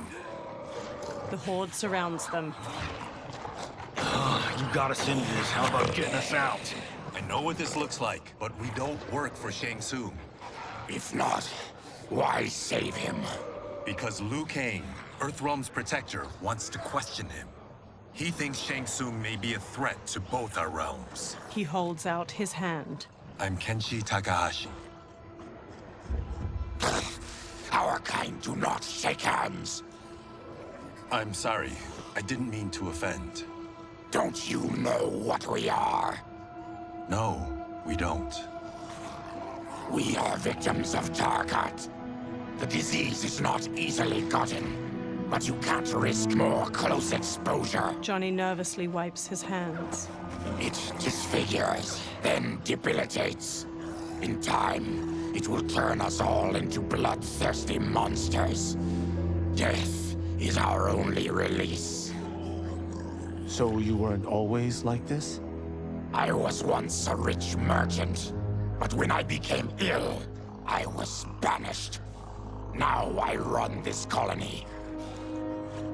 I am Baraka. What does Shang Tsung want with your bone marrow, Baraka? I don't know, but he comes here each month to harvest it. Release us, and we'll capture Shang Tsung. And we'll find out why he's been coming here. I promise. Baraka looks back at the others. Let them go. Thank you. We won't let you down. Kenshi looks down at the talisman. Damn. This was guiding us to Shang Tsung. Now we can't find him. His laboratory is near. I'll take you. Morning light shines. Baraka leads the trio toward a wood and stone tower rising over a river. 2 water wheels spin nearby. Any idea what to expect? No. I've never been inside. Stay here. We'll check it out. Kenshi, Kung Lao, and Johnny step to a long bridge stretching from the bank to the tower. The 3 men sneak through the tower to a laboratory. The addition of crushed chitin larva proved an inspired choice. In testing, outcomes improved significantly. I have modified the formula since the last time it was administered. Kenshi motions for silence as the others trail him up a staircase. This new serum is exactly what we need. Its effects will be immediate and long-lasting. How can you be sure? Because it is brewed from freshly extracted Tarkatan marrow. It couldn't be more potent. He raises the syringe, full of liquid. Melina lies on a medical table by him, eyes shut. Rain and Tanya stand nearby. He is infecting Melina with Tarkat. Shang Tsung taps the syringe. And he's got 2 of Sindel's top dogs in on it. No wonder Liu Kang is worried about this guy. We need to stop him. Save a distressed damsel? Sure thing. Johnny smirks, then runs into the laboratory with Kung Lao and Kenshi. They square off against Tanya, Rain, and Shang Tsung. Get away from her! You bitch. Excuse me? You know, the movie. Tiny girl, ginormous alien. Ripley! No? Seriously? Earthrealmers. How did they find it? They've already seen too much. Tanya charges with a 3-section staff. Johnny blocks her attack, then Kung Lao kicks her back. Kenshi spin kicks the syringe from Shang Tsung's hand. I need time. Buy it for me. Liu Kang sent you, didn't he? Sent you to learn our secrets. He sent us here for Shang Tsung, but it looks like he's just part of the problem. Fight!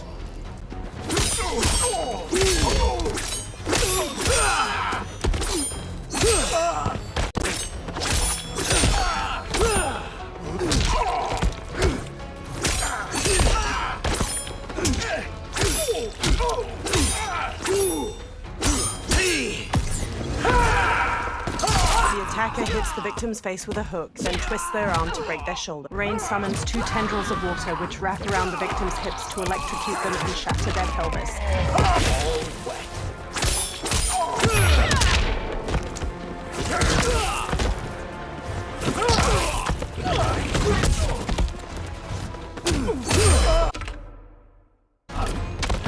Think you won?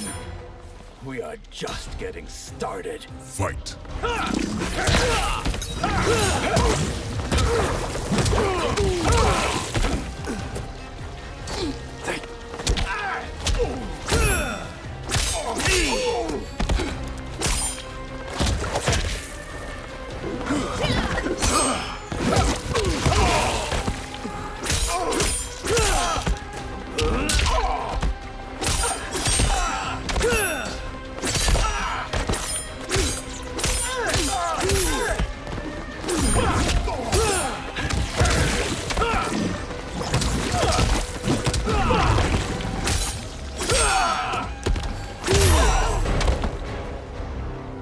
The High Mage is brought low.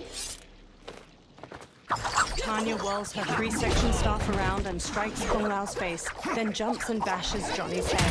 Kenshi grabs her from behind. He starts to throw her back, but she rides the momentum and flips away. I thought Ungadi were loyal to the royal house. Yet here you are, scheming against the princess. You trespass in Outworld, interfere in Imperial matters. It is you, not I, who is the schemer here. Fight!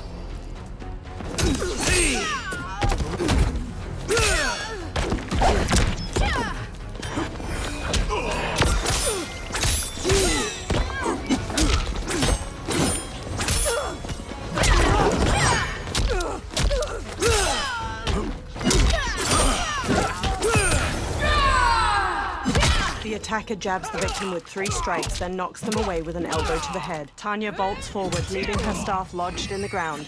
She leaps to kick the victim's face through the staff.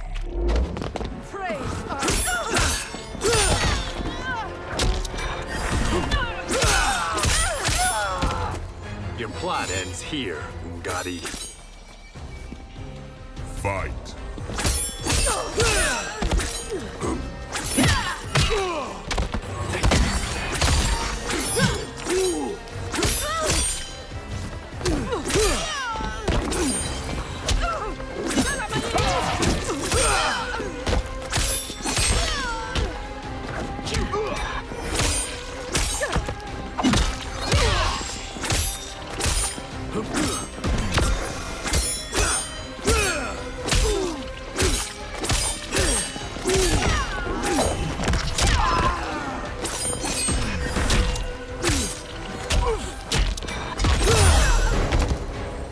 Plot is over. Kenshi strides to Shang Tsung. Step away from the table. This is twice you've been a thorn in my side. You Earthrealmers do have unhealthy habits. You heard him. You're not infecting her with Tarkat. I am trying to protect her, not infect her. We've heard about how you lie. Excuse us if we're skeptical. Cover him. Kung Lao and Johnny move to Shang Tsung while Kenshi rushes to Melina. He holds a hand to her head as she lies inert. Princess, are you all right? Is it over? Yes, you're safe. We've stopped Shang Tsung. Stopped him? Why? Melina starts to violently spasm. Princess! Princess! She hits him. What did you do to her? It's what you've done, fool. Let me help her before it's too late. Kenshi backs away while Melina's teeth transform into fangs. Convulsing, she sits up and turns to Kenshi. Mandibles unfurl from her jaw and a long tongue waggles out. She breaks the metal restraint on her wrist and stands. Now do you believe, Earthrealmers? What do we do? Keep her occupied. I need time to finish more serum. Johnny, a hand? We got pages for this? Or are we winging it? Whatever we do, we can't hurt her. Her? I'm worried about us. Melina bounds to Johnny and claws at him. Princess, we can help you. Your blood. I smell it. How sweet it will be to lick off my fingers. Fight!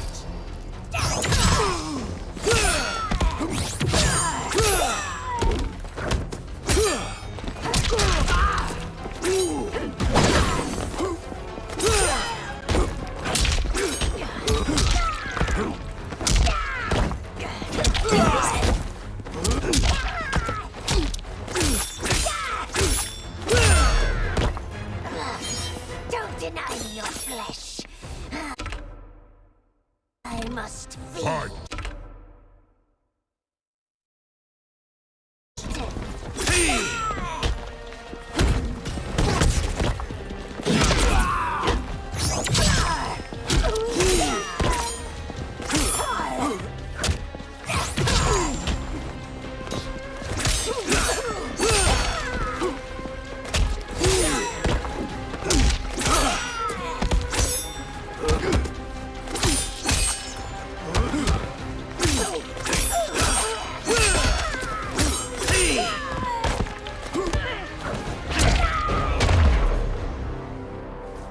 Johnny, Kung Lao, help hold her down. Kung Lao and Johnny scramble to Melina and grab her.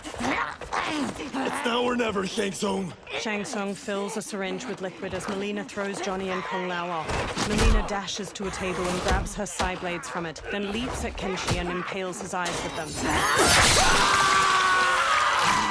Kenshi!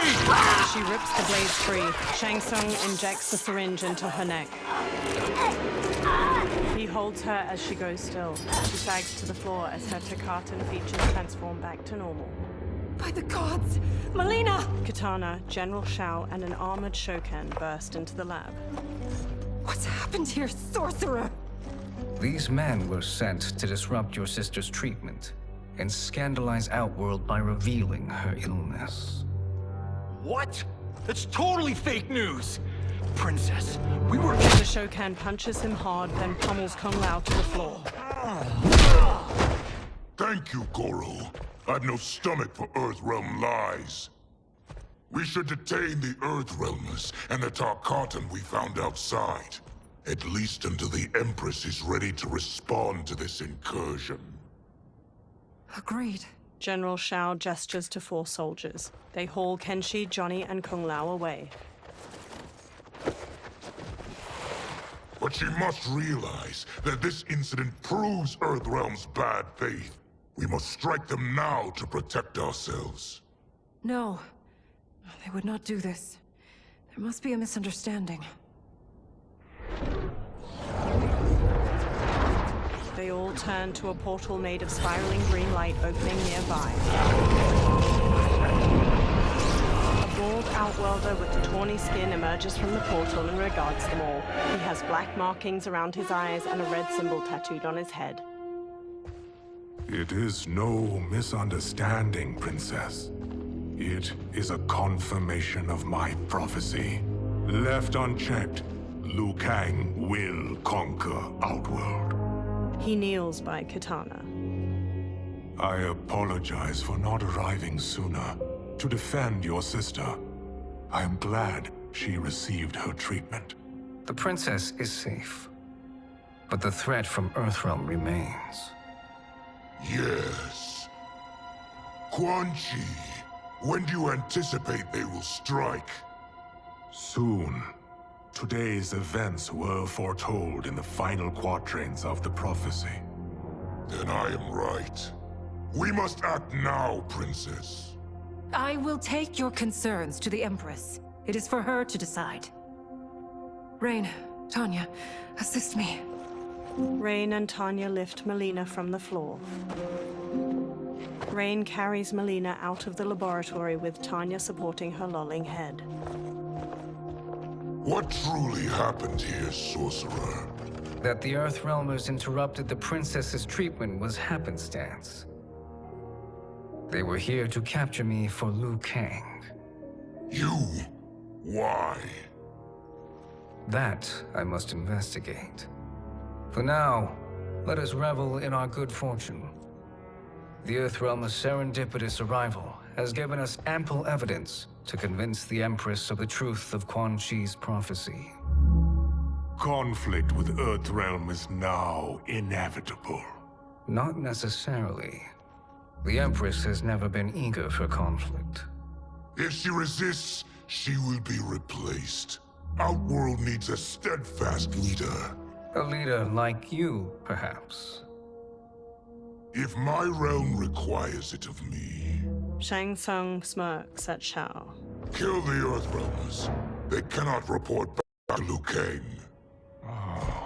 Their deaths will also feed the ire between realms. 2 birds, 1 stone. Our benefactor will be pleased. She needs the realms at war, not at the brink of it, in order to conquer them both. Only then will we rule at her side. Before she found me languishing in the mines, I would not have thought such a thing possible. But soon, Sheila transformed us from serfs into scions. Quan Chi stares at Shang Tsung unblinkingly. A twitching, multi-armed Takatin hybrid hangs from manacles chained to the ceiling of a dimly lit dungeon. A fanged face stares out from the creature's chest and tongues stick out from its armpits. Blood oozes from its body and into a drain on the floor. Another creature missing its lower body hangs from manacles. Its guts hang to the floor.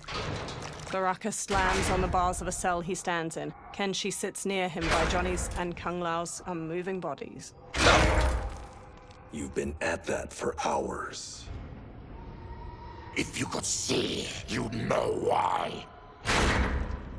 That's not happening, is it? Keep talking, will ya? To keep my mind off this. Tell me about life before you got sick. I was doing well, trading goods up and down the Varta coast. My family was comfortable, happy. Then Tarkat came. It took my wife, then my children. Cruelly, it lets me live for now. I think it enjoys ravaging my body more slowly. Johnny sits up. This hangover. Kenshi. God damn it. How bad's the pain? Excruciating. You saved me. I won't forget that. But you may just regret it. What are you doing? Johnny gawks as he stares through the bars of the cell. Various Takatans dangle from chains in the dungeon, many missing large chunks of their bodies. One spasms as they hang from a torture rack. What in the... When did we take the left turn into survival horror? This is Shang Tsung's real laboratory. We're beneath where we were before. That was a false front. Reminds me of this cheap-ass film I did in my early days. The Flesh Pits. God, that was trash. Reptile, a masked man in a green cloak, opens the dungeon's doorway and enters. Who's that? Our jailer. Reptile strides through the broad cobblestone space. By a cell, he stops by a bucket filled with chunks of bone and meat. He throws one of the chunks to a Takatan hybrid inside. The creature grabs it and rips into it with their fangs. Reptile steps to Baraka's cell and looks at Kenshi. How is he? His eyes are gouged out. Guess. Reptile hands Johnny a small jar. That will dull the pain. You're vile to be part of this. You are Shang Tsung's prisoner. I am his slave. He has my family. He'll kill them if I don't obey. Johnny opens the jar, then pulls a long red cloth from his belt. He smears some of the jar's ointment onto the cloth. He covers Kenshi's gaping eyes with the cloth, then ties it around his head.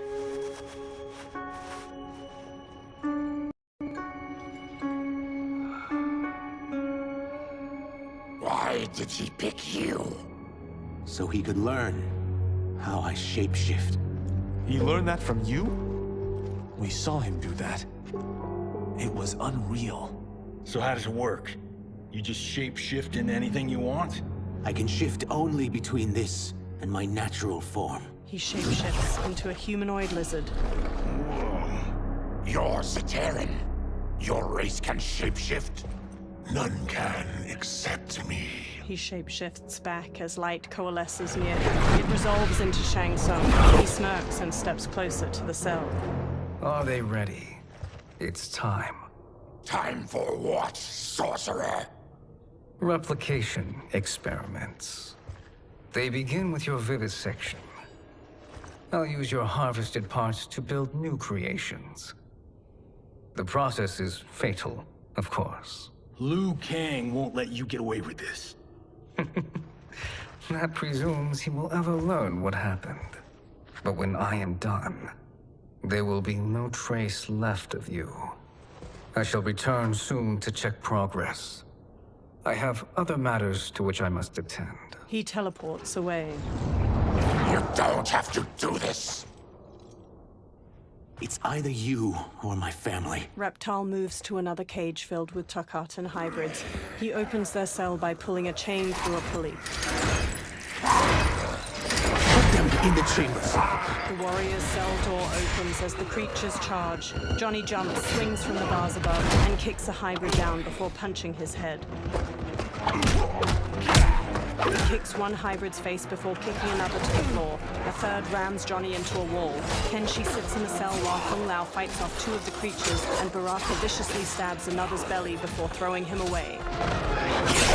Baraka strides forward, then impales a hybrid with both bone spikes and flings him over his head. He slashes at another as two of the creatures drag Kenshi past him. The hybrids fling Kenshi into a small cage dangling from a chain fixed to the ceiling. Another pair chuck Johnny into a cage next to Kenshi's. Two of the creatures haul Kung Lao to a third cage. He throws one off, then double kicks the second back before pummeling a third with a combination of punches. He turns sharply and sidekicks a fourth into a table holding his razor-rimmed hat. He throws it and the hat flies in an arc, decapitating two hybrids before returning to his hand. He smoothly sets it on his head. Fight.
Baraka snarls at a fallen hybrid. There is nothing more foul. Electricity arcs along the bars of Johnny's and Kenshi's faces. You spoke too soon, Baraka. Reptile holds a sparking lever nearby. As the hybrid on the ground crawls pitifully, a Takatan hybrid brute stomps on his head. Fight.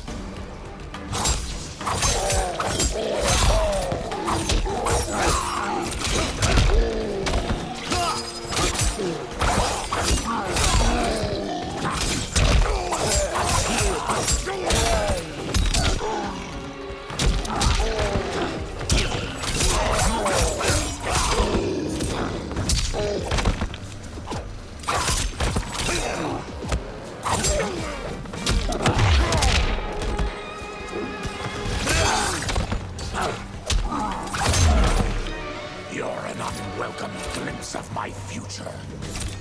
Fight.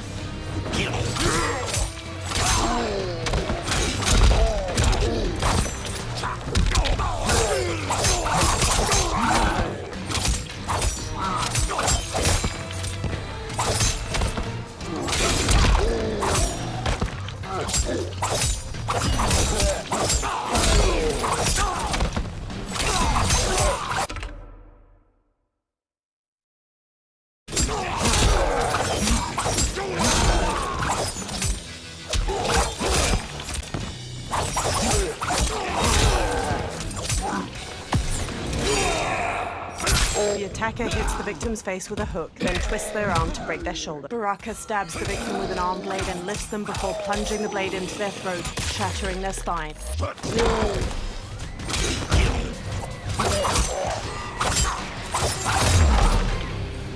Baraka lifts his head. Enough distractions! Brushing Kung Lao aside, Baraka grips the bars of Johnny's cage. He rips it open, then does the same to Kenshi's. Kenshi stumbles weakly. Johnny and Kung Lao help him along, each supporting his weight with an arm over their shoulders. As they shuffle toward the exit, Reptile walks after them. I'm ruined! Shang Tsung will punish me for this by torturing my family. Baraka narrows his crimson eyes. You'll pay for their suffering, Tarkatan. Fight!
I won't let you! Fight.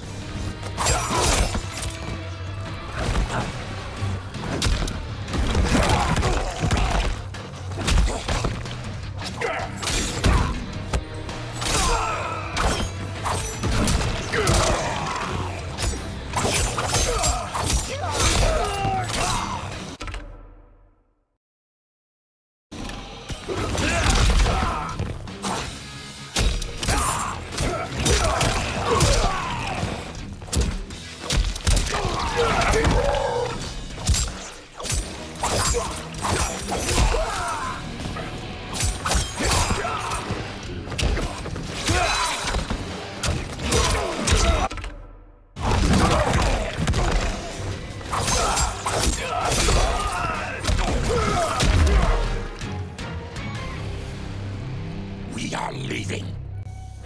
Reptile kneels. Then kill me. If I die, maybe you'll spare my family. No, I won't murder you. It's mercy, not murder. Not that what I've done deserves yours. You were protecting your family. I would have done the same. His mask now removed, Reptile stands with sadness in his eyes. Through magical dust, Shang Tsung appears and frowns at the dead hybrids.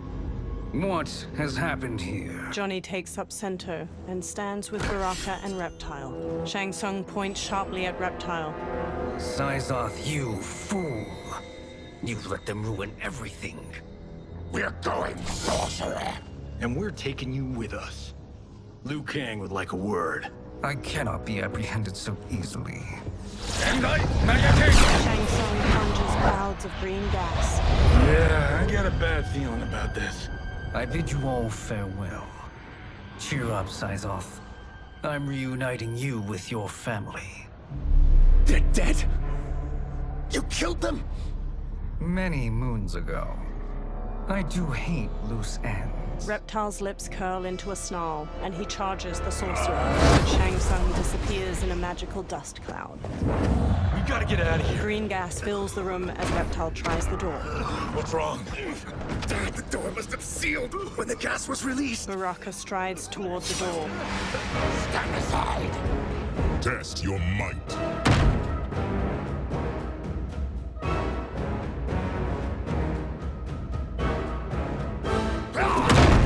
Thick green gas fills the air as Baraka punches the door. Reptile and the Earthrealmers collapse. One by one, they succumb to the gas.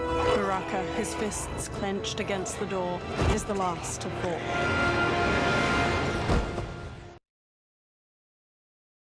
Test your might.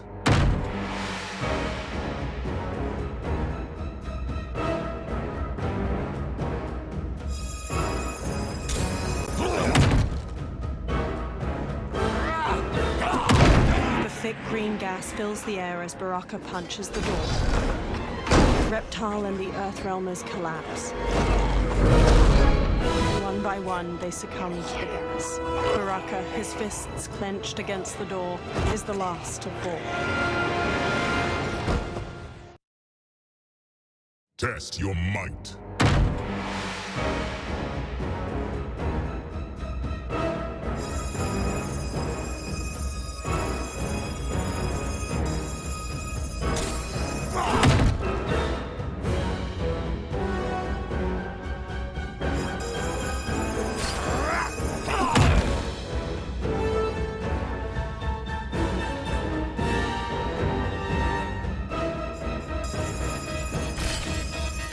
Baraka throws the door open to a hallway. Harry!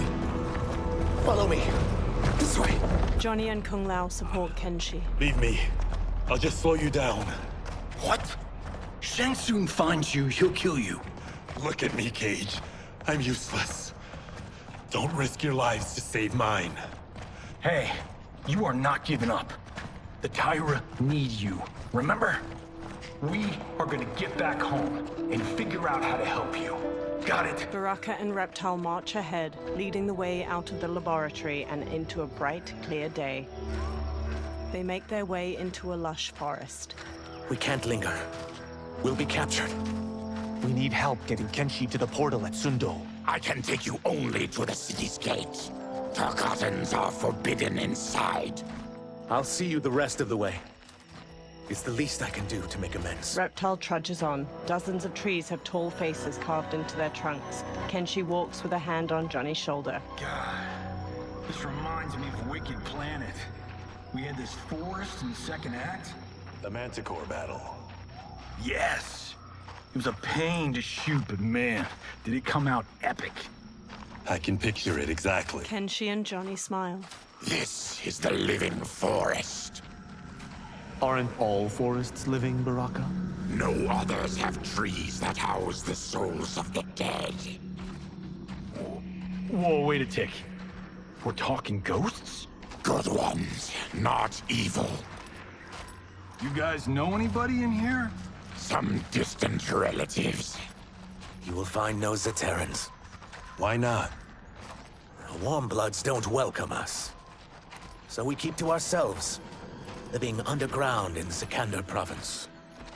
Then how did you meet Shang Tsung? That I could take human form made me a freak among my people. I was terrorized, and run out. Starving and beggared, I joined a traveling carnival. Turned out there are many who would pay good money to see my gift. Back then, Shang Tsung was a huckster. We crossed paths and he saw what I could do. When he began to learn real sorcery, he asked to study me. When I declined, he took my family hostage. Well, that's an offer you can't refuse. He is dangerous, and he has plans. He, General Shao, Rain, they are conspiring. To do what? I can't say for certain. I've only overheard fragments. The group freezes. Reptile transforms into a green lizard with a thick tail and elongated arms. He and Baraka charge into a clearing where a woman dressed in white fights off demons. Her pale skin contrasts her dark lips and all black eyes, while red scarification zigzags up her forehead. She twirls with a jagged crisp sword, slicing skillfully at the demons. She stabs the last one, then spots Reptile and Baraka. Quan Chi sends more demons? Wait, we're not... Feathery white wings appear on her back as she charges and kicks Reptile. Baraka squares up. With each of you I kill, my absolution grows nearer. Shedding your blood brings me closer to the light. Fight!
Killing me won't absolve your sins. Fight!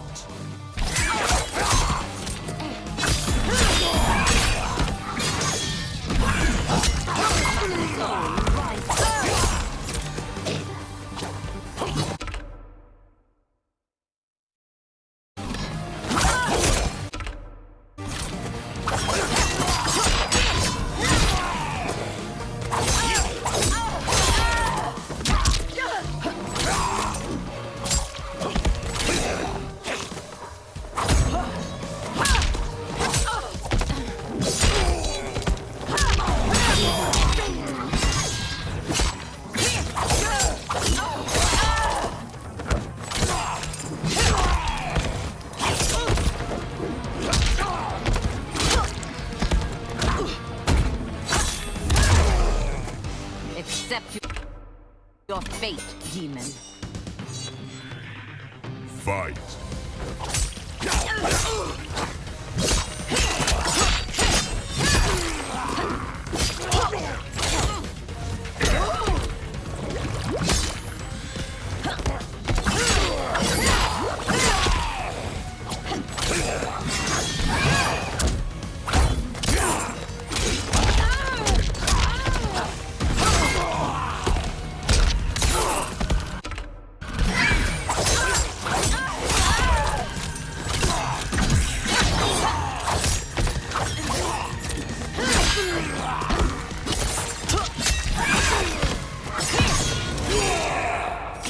The attacker punches the victim airborne, then grabs their ankles to slam them down. Baraka stabs the victim with an arm blade and lifts them before plunging the blade into their throat, shattering their spine.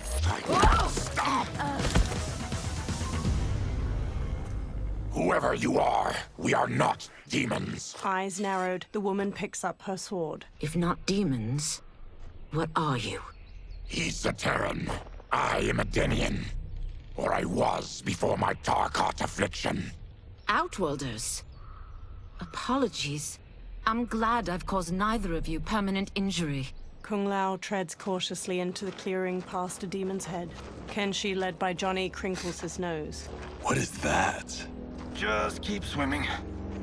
So, who's our femme fatale? I am Ashra, demon of the Netherrealm. Demon? You look human. Mostly. And what's a Netherrealm? The monks covered that with us. Did you sleep through every lesson? That one, apparently. Netherrealm's hell, but real. No shit. I appear nearly human because I've purged most evil from my soul. When I'm done, the last vestiges of my demonic form will fade away. Why were the demons after you? They were sent by Quan Chi, my former master. I was part of his Sisterhood of Shadow. He wanted, still wants, dominion over the realms. I renounced him when I realized that I could not help him defile them. And now he wants you dead. Precisely. She smirks. I followed Quan Chi from the Netherrealm here. He's building devices that steal souls on a mass scale. He's testing the first on the dead that reside in the forest. Why steal souls, Ashra? To harness their power. To what end, I don't know. But I do know that it's to aid the designs of another sorcerer. Shang Tsung. Johnny glances at Kenshi. Damn it. That guy's everywhere. You're sure Quan Chi is here? My Chris senses him. Her sword. He's nearby. Nope, no. We're getting you home. We have a job to do. Quan Chi could lead us to Shang Tsung. Your Liu Kang is right. Shang Tsung's a danger that must be dealt with. I will aid you. As will I. Well, I guess the eyes have it. Motion carries. Ashra, lead the way. Johnny gestures magnanimously. With a friendly smile, Ashra leads them deeper into the living forest. Ashra's jagged Chris sword glows white as they walk onward. Quan Chi is close. The emanations of his evil grow stronger. That is a powerful weapon. And my perfect ally. As I smite the evil it finds, I am further purified. Now I've done steps, so I'm all for self-help. But since when does a demoness want to be less evil? I had spent eternity damned to the Netherrealm. I had assumed that's all there was to existence. But then I saw Earthrealm, saw Outworld, saw there was a better way to live, and that to have it, I needed to cleanse my soul. My sister demons were furious at my change of heart. Kia and Jataka were the first to hunt me. Ashra frowns. Quan Chi is also a demon? Actually, he's an Outworlder. But he mastered the dark magic needed for unfettered travel to my realm. A large insect hovers near Reptile's face. His tongue flicks out to catch it, and he hastily stuffs its spindly legs into his mouth. Any idea how he buddied up with Shang Tsung? They share a common benefactor. She plucked them both from obscurity, taught them everything they know.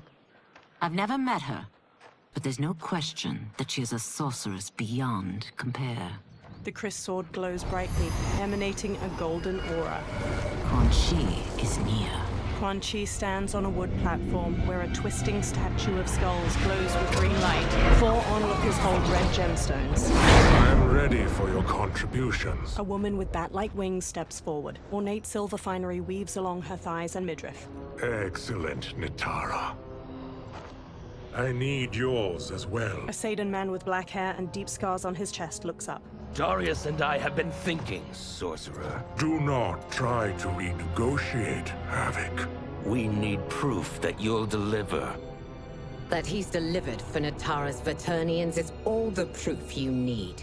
Serena's right. Because of Quan Chi's magic, my realm's people are no longer poisoned by sunlight. We've finally escaped the shadows. Rest assured, the spells you will receive will bring down Order Realm's government.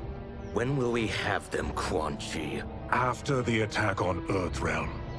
which could be called off if the Soul Stealer's efficacy isn't demonstrated promptly. The Saidan man Havoc hesitates as the green glow looms behind them. He hands over the gemstone to Quan Chi.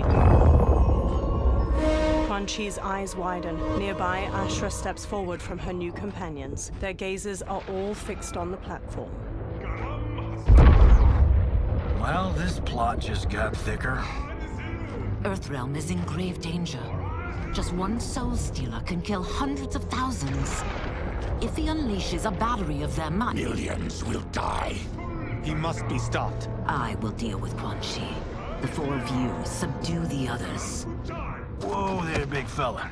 This stops where you get off. Johnny stops Kenshi. You heard her. Millions could die. Which is why we don't want you tripping us up out there. Now, give me your sword. Why? Just give it. A small smile tugs at Johnny's lips. Kenshi hesitantly removes the sword from his back and offers it to Johnny. Johnny takes it, then replaces it with the sword Sento. Kenshi grips its black scabbard tightly. What? I can't. Not when You've saved my life. It's yours. Johnny fixes him with a serious look and touches his shoulder. Kenshi squeezes Sento, thumbing its golden detailing.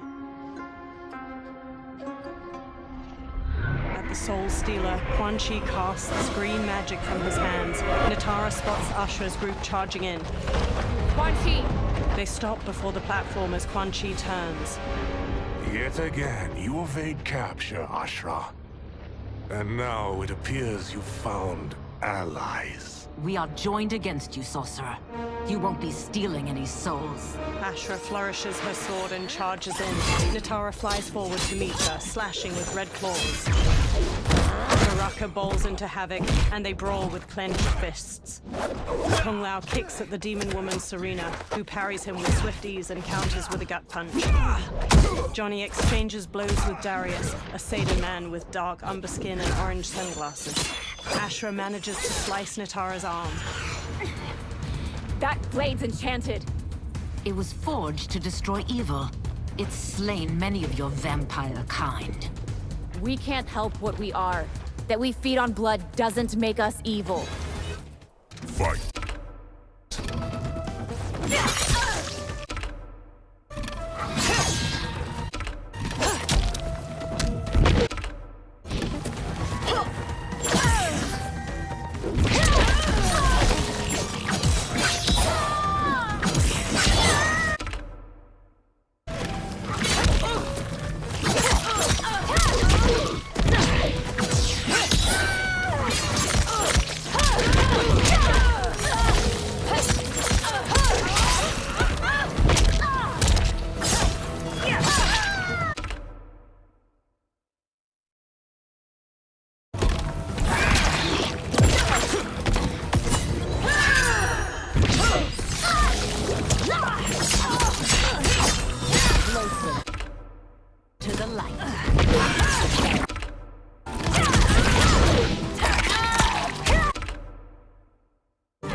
You will not survive, Eternian.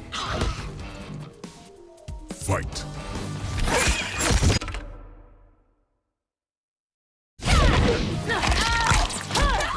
You are me.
That we feed on blood doesn't make us evil.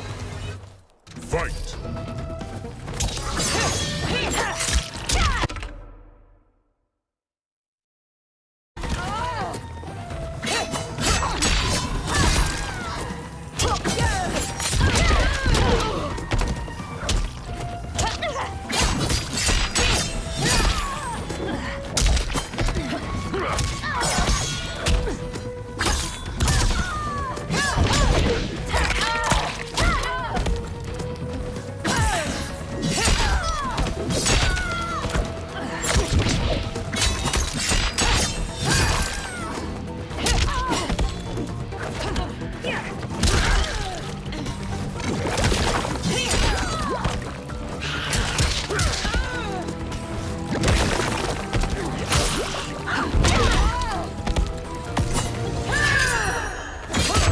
The attacker punches the victim airborne, then grabs their ankles to slam them down. Ashra impales the victim with a bladed wing, then her wings break into dozens of feather knives.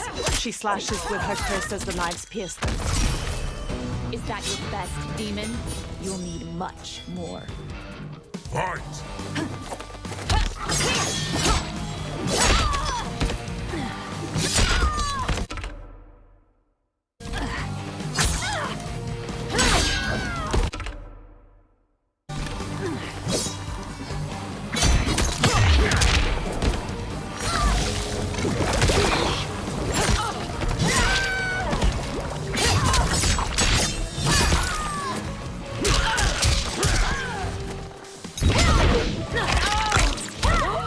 Eaten alive.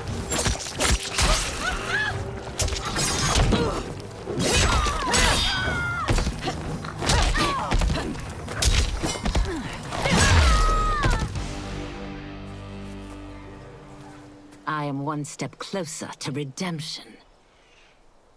Twisting green light erupts from the Soul Stealer and spirals toward the sky. Dozens of ghosts, translucent skeletal figures, fly from the trees toward the Soul Stealer. The ghosts swarm around the twisting light.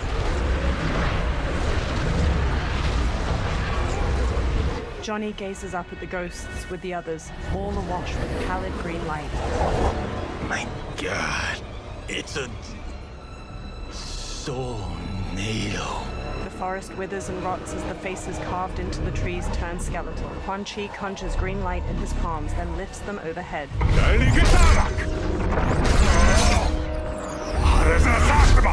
Teeth gritted, Quan Chi thrusts his hands to the Soul Stealer and channels green magic into the Soulnado. Strands of light from the Soulnado coalesce into a humanoid form wearing a red and black cloak over corpse gray skin. The humanoid stretches his jaw open, then collects himself and stares out at everyone with glowing green eyes. The humanoid raises his hands while floating in front of the Soul Stealer. Ashra narrows her eyes at him. What dark magic is this? We are Ermac, a collection of souls bound by Quan Chi's magic. We live to obey his commands. Kill them. Ermac throws bolts of green energy at Johnny, Mao, and Ashra, knocking them to the ground. Ermac telekinetically raises Ermac into the air as the Tarkatan charges, then throws him away. Reptile tackles Ermac to the ground, but Ermac frees himself and blasts Reptile back with an energy bolt. He yanks Ashra toward him, then jabs her face before launching her through the air to the ground. Quan Chi must succeed if I'm to liberate Order Realm. I'll not let him fail. Killing one realm to free another is a heinous proposition. One I won't let you fulfill. Fight.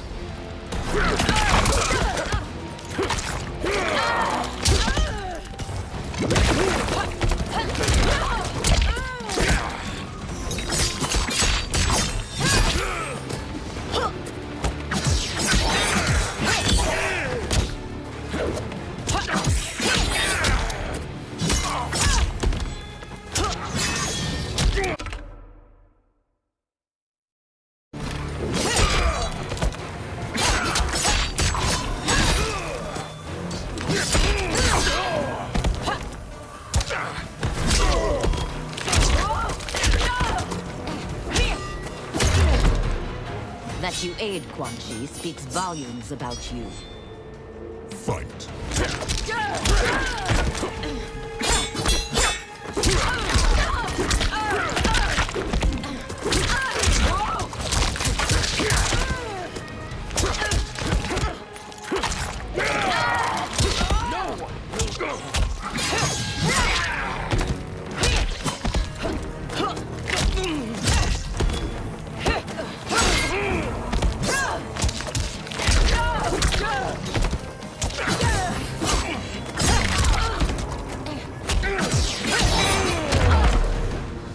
No one will stand in my way.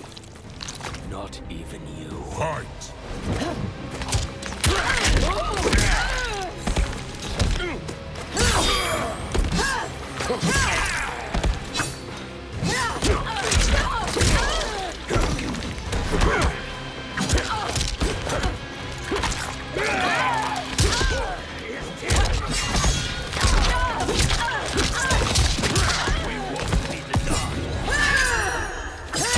The attacker punches the victim airborne, then grabs their ankles to slam them down. Ashra impales the victim with a bladed wing, then her wings break into dozens of feather knives.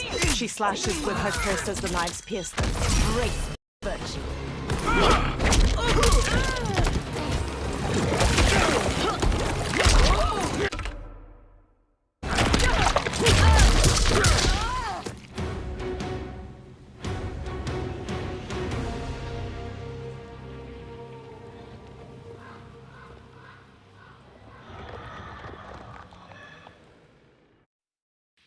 Killing one realm to free another is a heinous proposition. One I won't let you fulfill. Fight!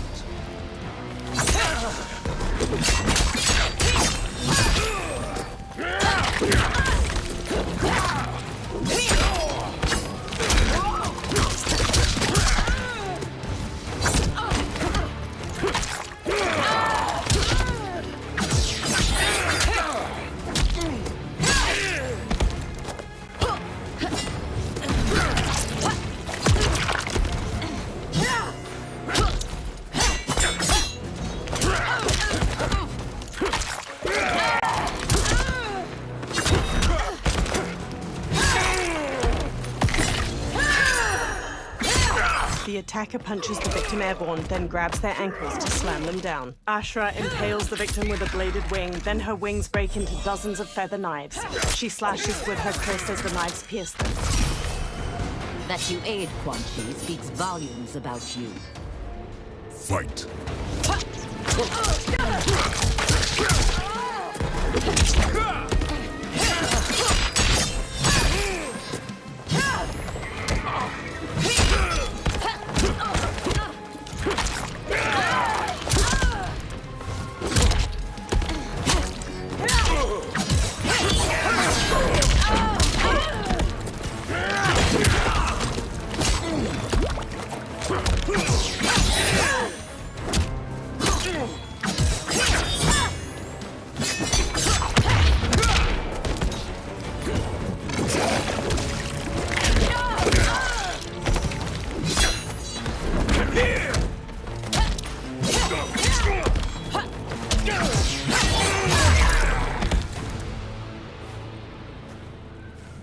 Take your chaos elsewhere. Ashra hacked through Quan Chi's flaming skull with her kiss. I always feared you would be trouble, Ashra. You are not compliant like your sisters. And now they're dead by my hand because you sent them against me. I'll never forgive you for that, Quan Chi. Fight!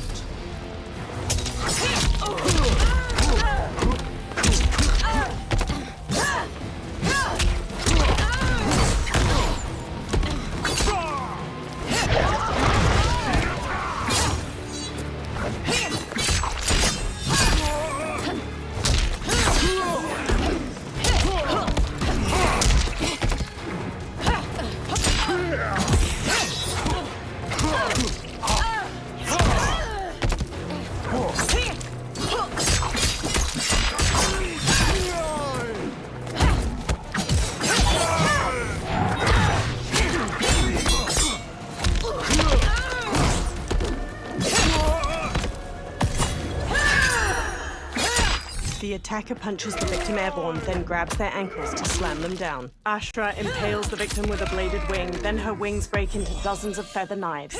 She slashes with her kris as the knives pierce them.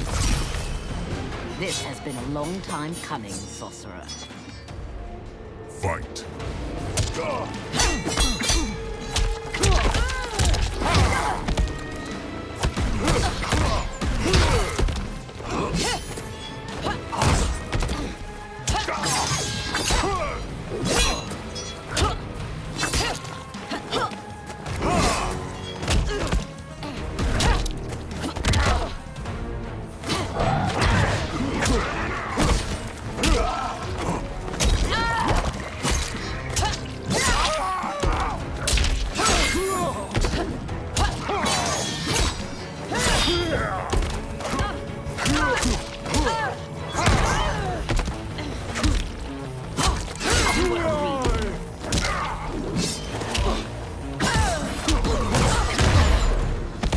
Resist if you wish, but soon you will join your sisters.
And now they're dead by my hand.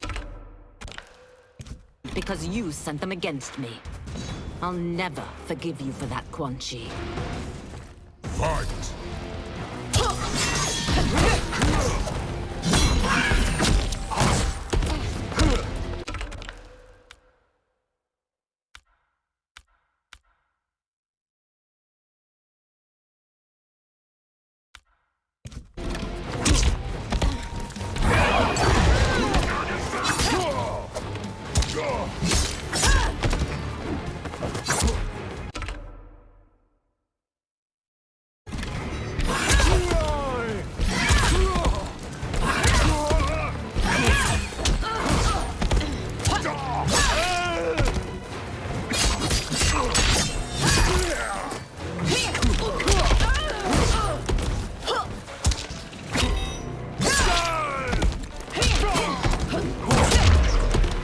This has been a long time coming, sorcerer. Fight!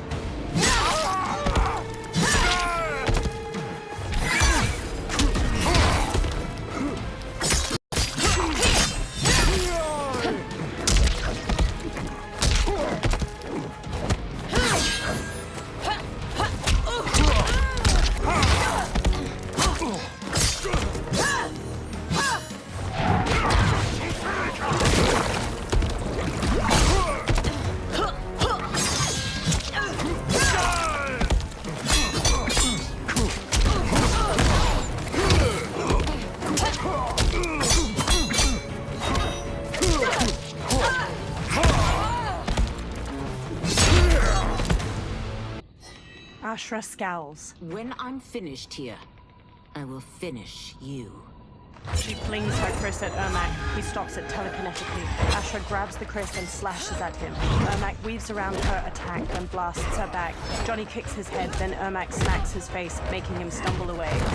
Ashra spins while slashing at Ermac. He evades her, then slams Reptile into the ground as he charges. He levitates Ashra into the air and hammers her down. She lies inert. Ermac throws a fallen log at Reptile and Baraka, then floats Johnny up and slams him into the dirt. He raises Johnny again and flings him away. Johnny goes still. Kenshi raises Sento, face hard. I can't let them die. He charges Ermac. Ermac launches him away. Sento pierces the ground. Kenshi gradually sits up. He frantically feels around the ground. Dim lighting reflects on Sento's sleek blade. What? Who is that? Your ancestors. Come to Earth. Kenshi crawls to Sento. He clutches the sword's hilt, then lifts it as he stands. In this, your time of need, the terror will not fail. Blue light shines from Kenshi's eyes and bleeds out past his blindfold. He sees Ermac speed through the air to him. He dances around Ermac's punches, then runs Sento through his chest. Blue light flares from Ermac's eyes and mouth and starts to get sucked into the blade. Then he blasts Kenshi away. He tosses rocks at Kenshi, but Sento floats in the air and deflects each of them. Kenshi gently takes the hilt. It siphoned his souls. It now has his power. Ashra runs over. That was unexpected. You're telling me. Shall we finish this? Let's. Ashra and Kenshi face Ermac with the Chris and Sento at the ready. This fight's not over. I'll defeat all of Quan Chi's minions. We are many. You are one. We will destroy you. Fight.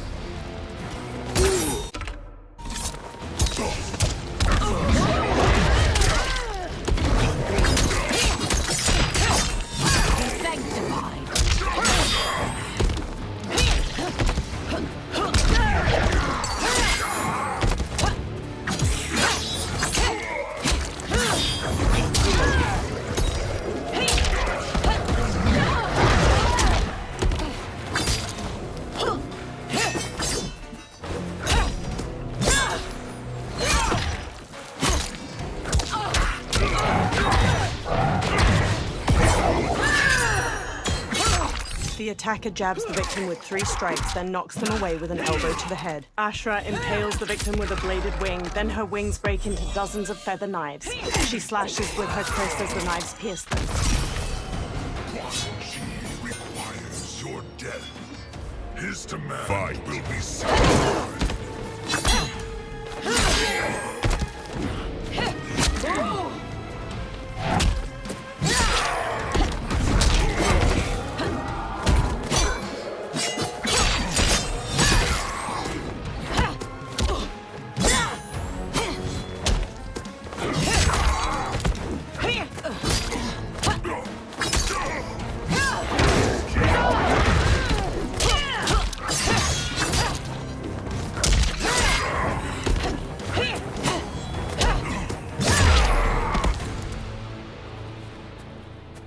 Resistance is never pointless.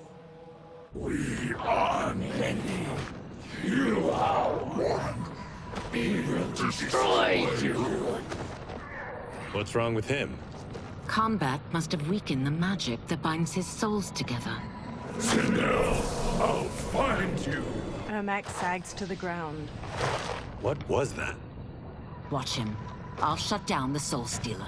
Ashra dashes to the Soul Stealer. She plunges her Chris into its red gem, making it split. Quan Chi raises a hand to her. The gemstone splits and releases energy that launches Ashra away. The ghosts pour out of the Soul Stealer. One flies to Quan Chi and grabs his head. The ghost sucks blue energy from his face, turning his skin ash white, then vanishes. Quan Chi staggers back before collapsing. Ashra regards Quan Chi's motionless body, then strides to him. Since that didn't kill you, I will. No, Ashra! He's too dangerous to let live. Liu Kang needs to question him. He knows Shang Tsung's plans. Ashra lowers her Chris. Very well. Well, clearly I underpaid for that. Did you know what it could do? The legends never mentioned mystical powers. The souls of my ancestors live within it. They intend to guide me. Just don't forget who gave it to you, Takahashi. I won't, Cage. Now, Let's get him to Earthrealm. They all look at Quan Chi. I know home's here for you, Baraka. But size off, Ashra. You can come with if you want. I'm sure Liu Kang will welcome you. I've never had a home. That would be wonderful. Snow falls around the ruins of an immense stone fortress nestled among tall mountains. Shang Tsung waves his hands around on the top of the fortress and conjures a portal made of fiery light. The benefactor emerges from it. Report, Shang Tsung. The Soul Stealers are under construction. Quan Chi tests the final components as we speak. And the army?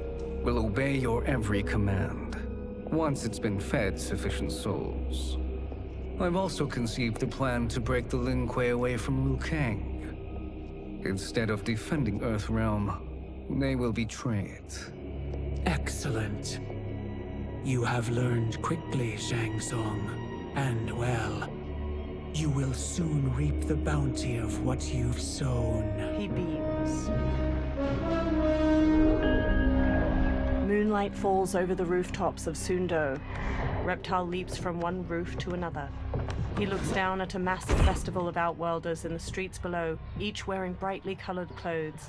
Paper lanterns hang from strings over them. Reptile dashes along the rooftops, following General Shao as he moves through the crowd. Reptile leaps to another rooftop, changing into his lizard form as he goes. He bounds through the air to a different roof. He scurries up to its sloping apex, then shapeshifts back into his human form. Reptile steps across the roof, then stops and looks out at the hundreds of people gathered around a massive two-story wooden building, its sides open and the people inside visible. Long strings of different colored paper lanterns hang over the ground, and a group of performers move a large dragon prop around in a dance. Kitana and Melina stand on the bottom floor of the massive building, each in full regalia. Tanya and numerous others in lavish clothes stand among them. Kitana smiles and waves to the festival outside. Li Mei steps to General Shao and walks with him. Who are these Earthrealmers we're looking for? You have their descriptions. You could at least tell me why they're here. What they've done. State secrets. Not for your ears. He strides away through the bustling street. Melina and Kitana smile and wave to the people. Melina beckons Tanya. Yes, Princess. Fetch us water, please. Tanya smirks. As you wish. Melina smiles warmly as Tanya leaves. Careful, sister. Entanglements with Ungadi are forbidden. You know their vows. Who told you? No one. I have eyes. As do the snakes at court who would cheer your downfall. The Ungadi's rules are ridiculous. And you can change them when you are Empress. For now, you cannot jeopardize your ascension. Melina stomps off. Quan Chi sits in an alley behind one of the crowded streets. Johnny puts a big hat on him near Ashra, Kenshi, and Kung Lao. Night-night, sweet Prince of Darkness. They all wear festival costumes. Oh, perfect. You'll fit right in. You couldn't steal a more functional hat. What? It hides your face. And honestly, it suits you. Ashra gives him a questioning look. I still don't know about this. Carrying him around will attract unwanted attention. Look at it out there. It's like Mardi Gras. People will think you just party too hard. Reptile jumps down to them from a rooftop. What's the word? Go toward the stage, then right to the portal gate. But there are soldiers and constables everywhere. Are you sure these are enough? One person spots us, and we are dead. That's why I'll create a diversion. They're out for you too, Syzoth. To catch me, they must see me. Reptile turns invisible. Damn. You didn't tell me you could go full Predator. Kenshi and Ashra lead Kung Lao and Johnny as they carry a listless Quan Chi through the immense crowd of festival goers. People glance at them. Ashra catches her hat as it slips off, then readjusts it. Four guards eye them from across the street. We can use that diversion. string of paper lanterns overhead bursts into flames. Good work, Cyzal. They carry on. The surrounding festival grounds flee. Kitana looks out at the chaos in the streets. Tanya grabs at her arm. Come, princess. Unhand me. I'm going nowhere. More paper lanterns explode near General Shao and a row of soldiers. Douse the fires! Find who set them! Stand down, General. This is my problem, not the military's. Li Mei spots Reptile on a rooftop. Look. Cyzal. You know him? Who is he? Unimportant, but it means the Earthrealmers are here. Reiko. Reiko rushes over, then looks at Reptile. He and Li Mei hurry through the crowd toward him as he sprints away. Li Mei and Reiko pursue Reptile while he jumps to another building's roof. They pause. Reiko fixes him with his gaze, then throws a shuriken, striking his hand and making him fall to the ground. Reptile clutches his hand and flees, partially invisible. Li Mei and Reiko examine green blood trailing away. I'll get him. She runs off. Reiko pauses, then hurries after her. Kenshi looks around while leading the others with Ashra. He spots Li Mei and Reiko in the distance, following the blood trail. Size off! Kenshi shoves his way through the crowd after them. Li Mei and Reiko run to a small bridge. Reptile turns visible on the other side of the bridge. Green blood? You're Zaterran. How can you— There is much you don't know. Like what the General is truly up to. Surrender and I'll hear you out. I can't if you resist arrest. You arrest me, he'll execute me. That's not how I intend to die. Fight!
The attacker jabs the victim with 3 strikes, then knocks them away with an elbow to the head. Reptile's tail ensnares his victim to ragdoll them around. He then crushes their chest in his maw. My quarrel's not with you. Let me pass. Fight!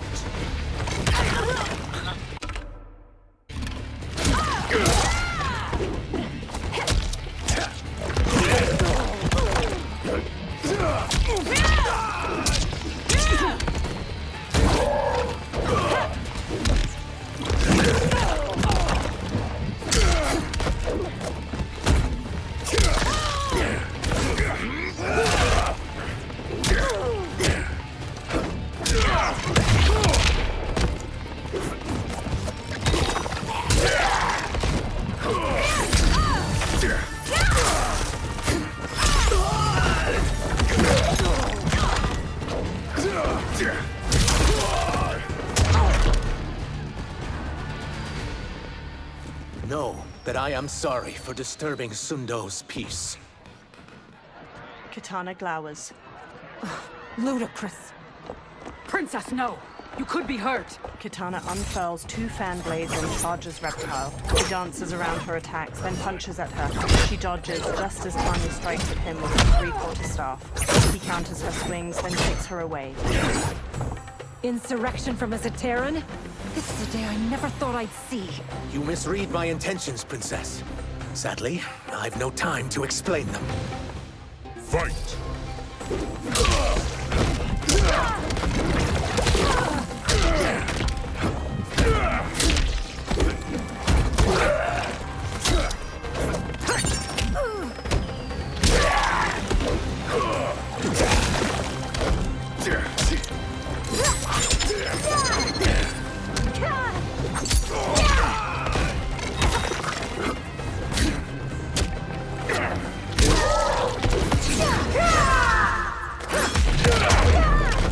For one who claims not to be a rebel, you fight tenaciously. Fight!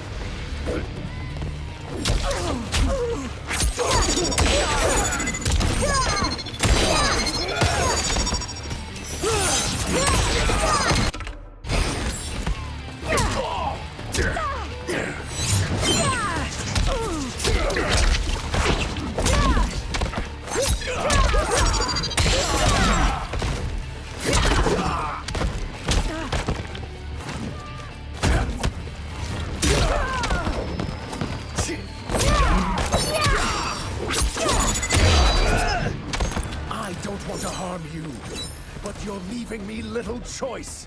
Fight!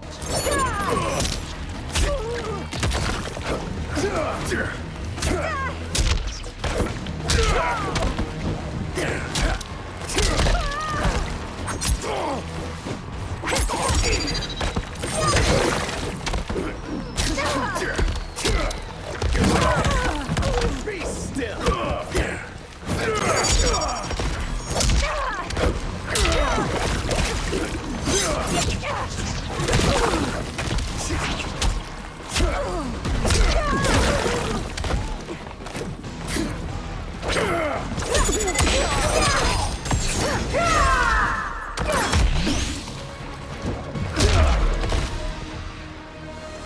Soon, you will know the truth. Tanya gets to her feet. She throws off an Umgadi priestess trying to help her up. Take the princess and go. My fight's not with her, or you. It is now that you've laid your hands on her. I will take your life as punishment. Fight!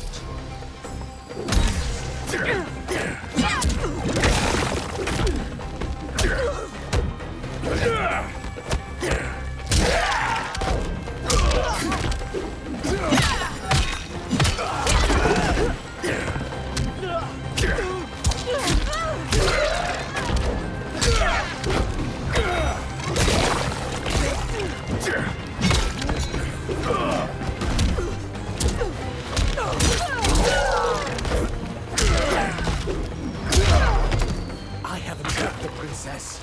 This need not continue. Fight!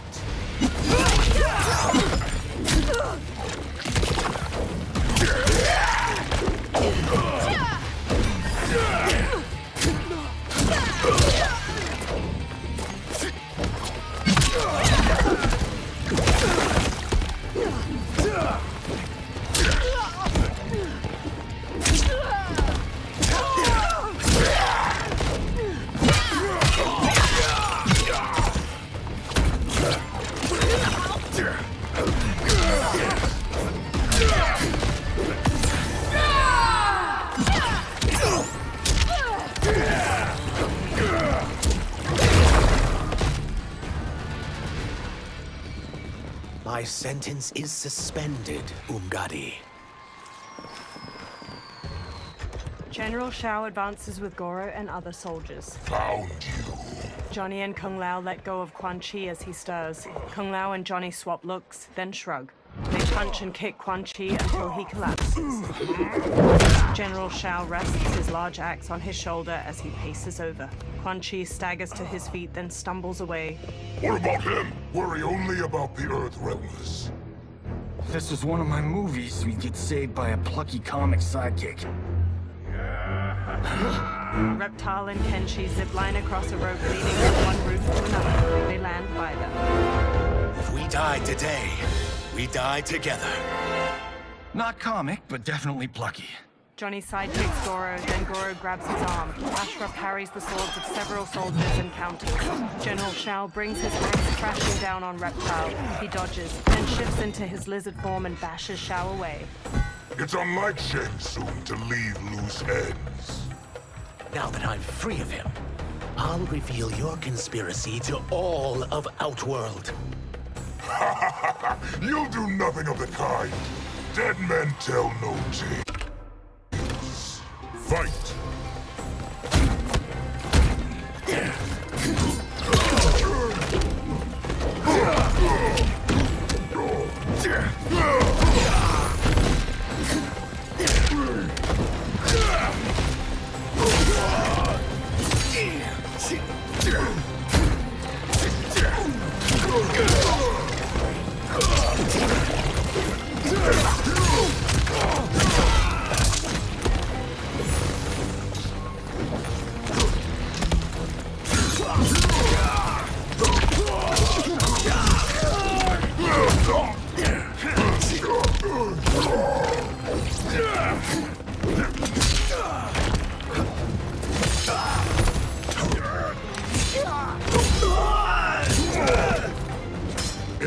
Any last words?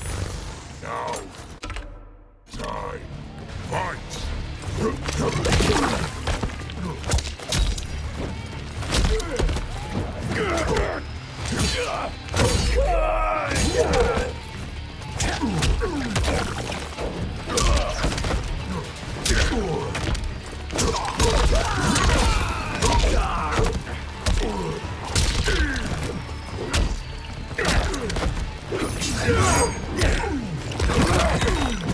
Need more?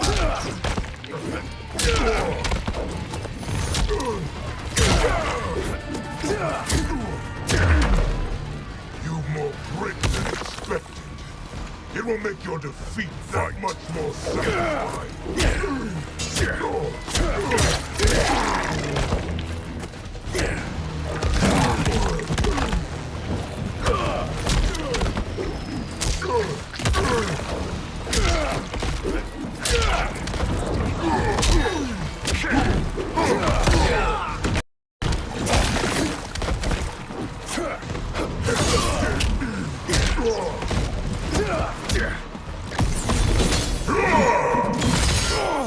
Goro wallops the victim in the face, then pulls both arms apart to rip them out of their sockets. He headbutts the victim.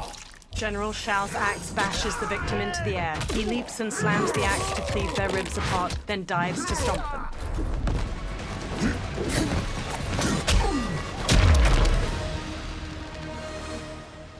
You won't silence me, General. Kenshi, Johnny, Kung Lao, and Ashra knock down the remaining soldiers. More soldiers rush over. We must go. Now! Johnny punches Goro as he gets up, then flees. A portal opens by Liu Kang's temple. Kung Lao, Ashra, Reptile, Johnny, and Kenshi hurry out it. They turn back to the portal, fists raised. It shuts. Liu Kang approaches from behind. Johnny, Kenshi, Kung Lao, you have safely returned. He looks at Kenshi.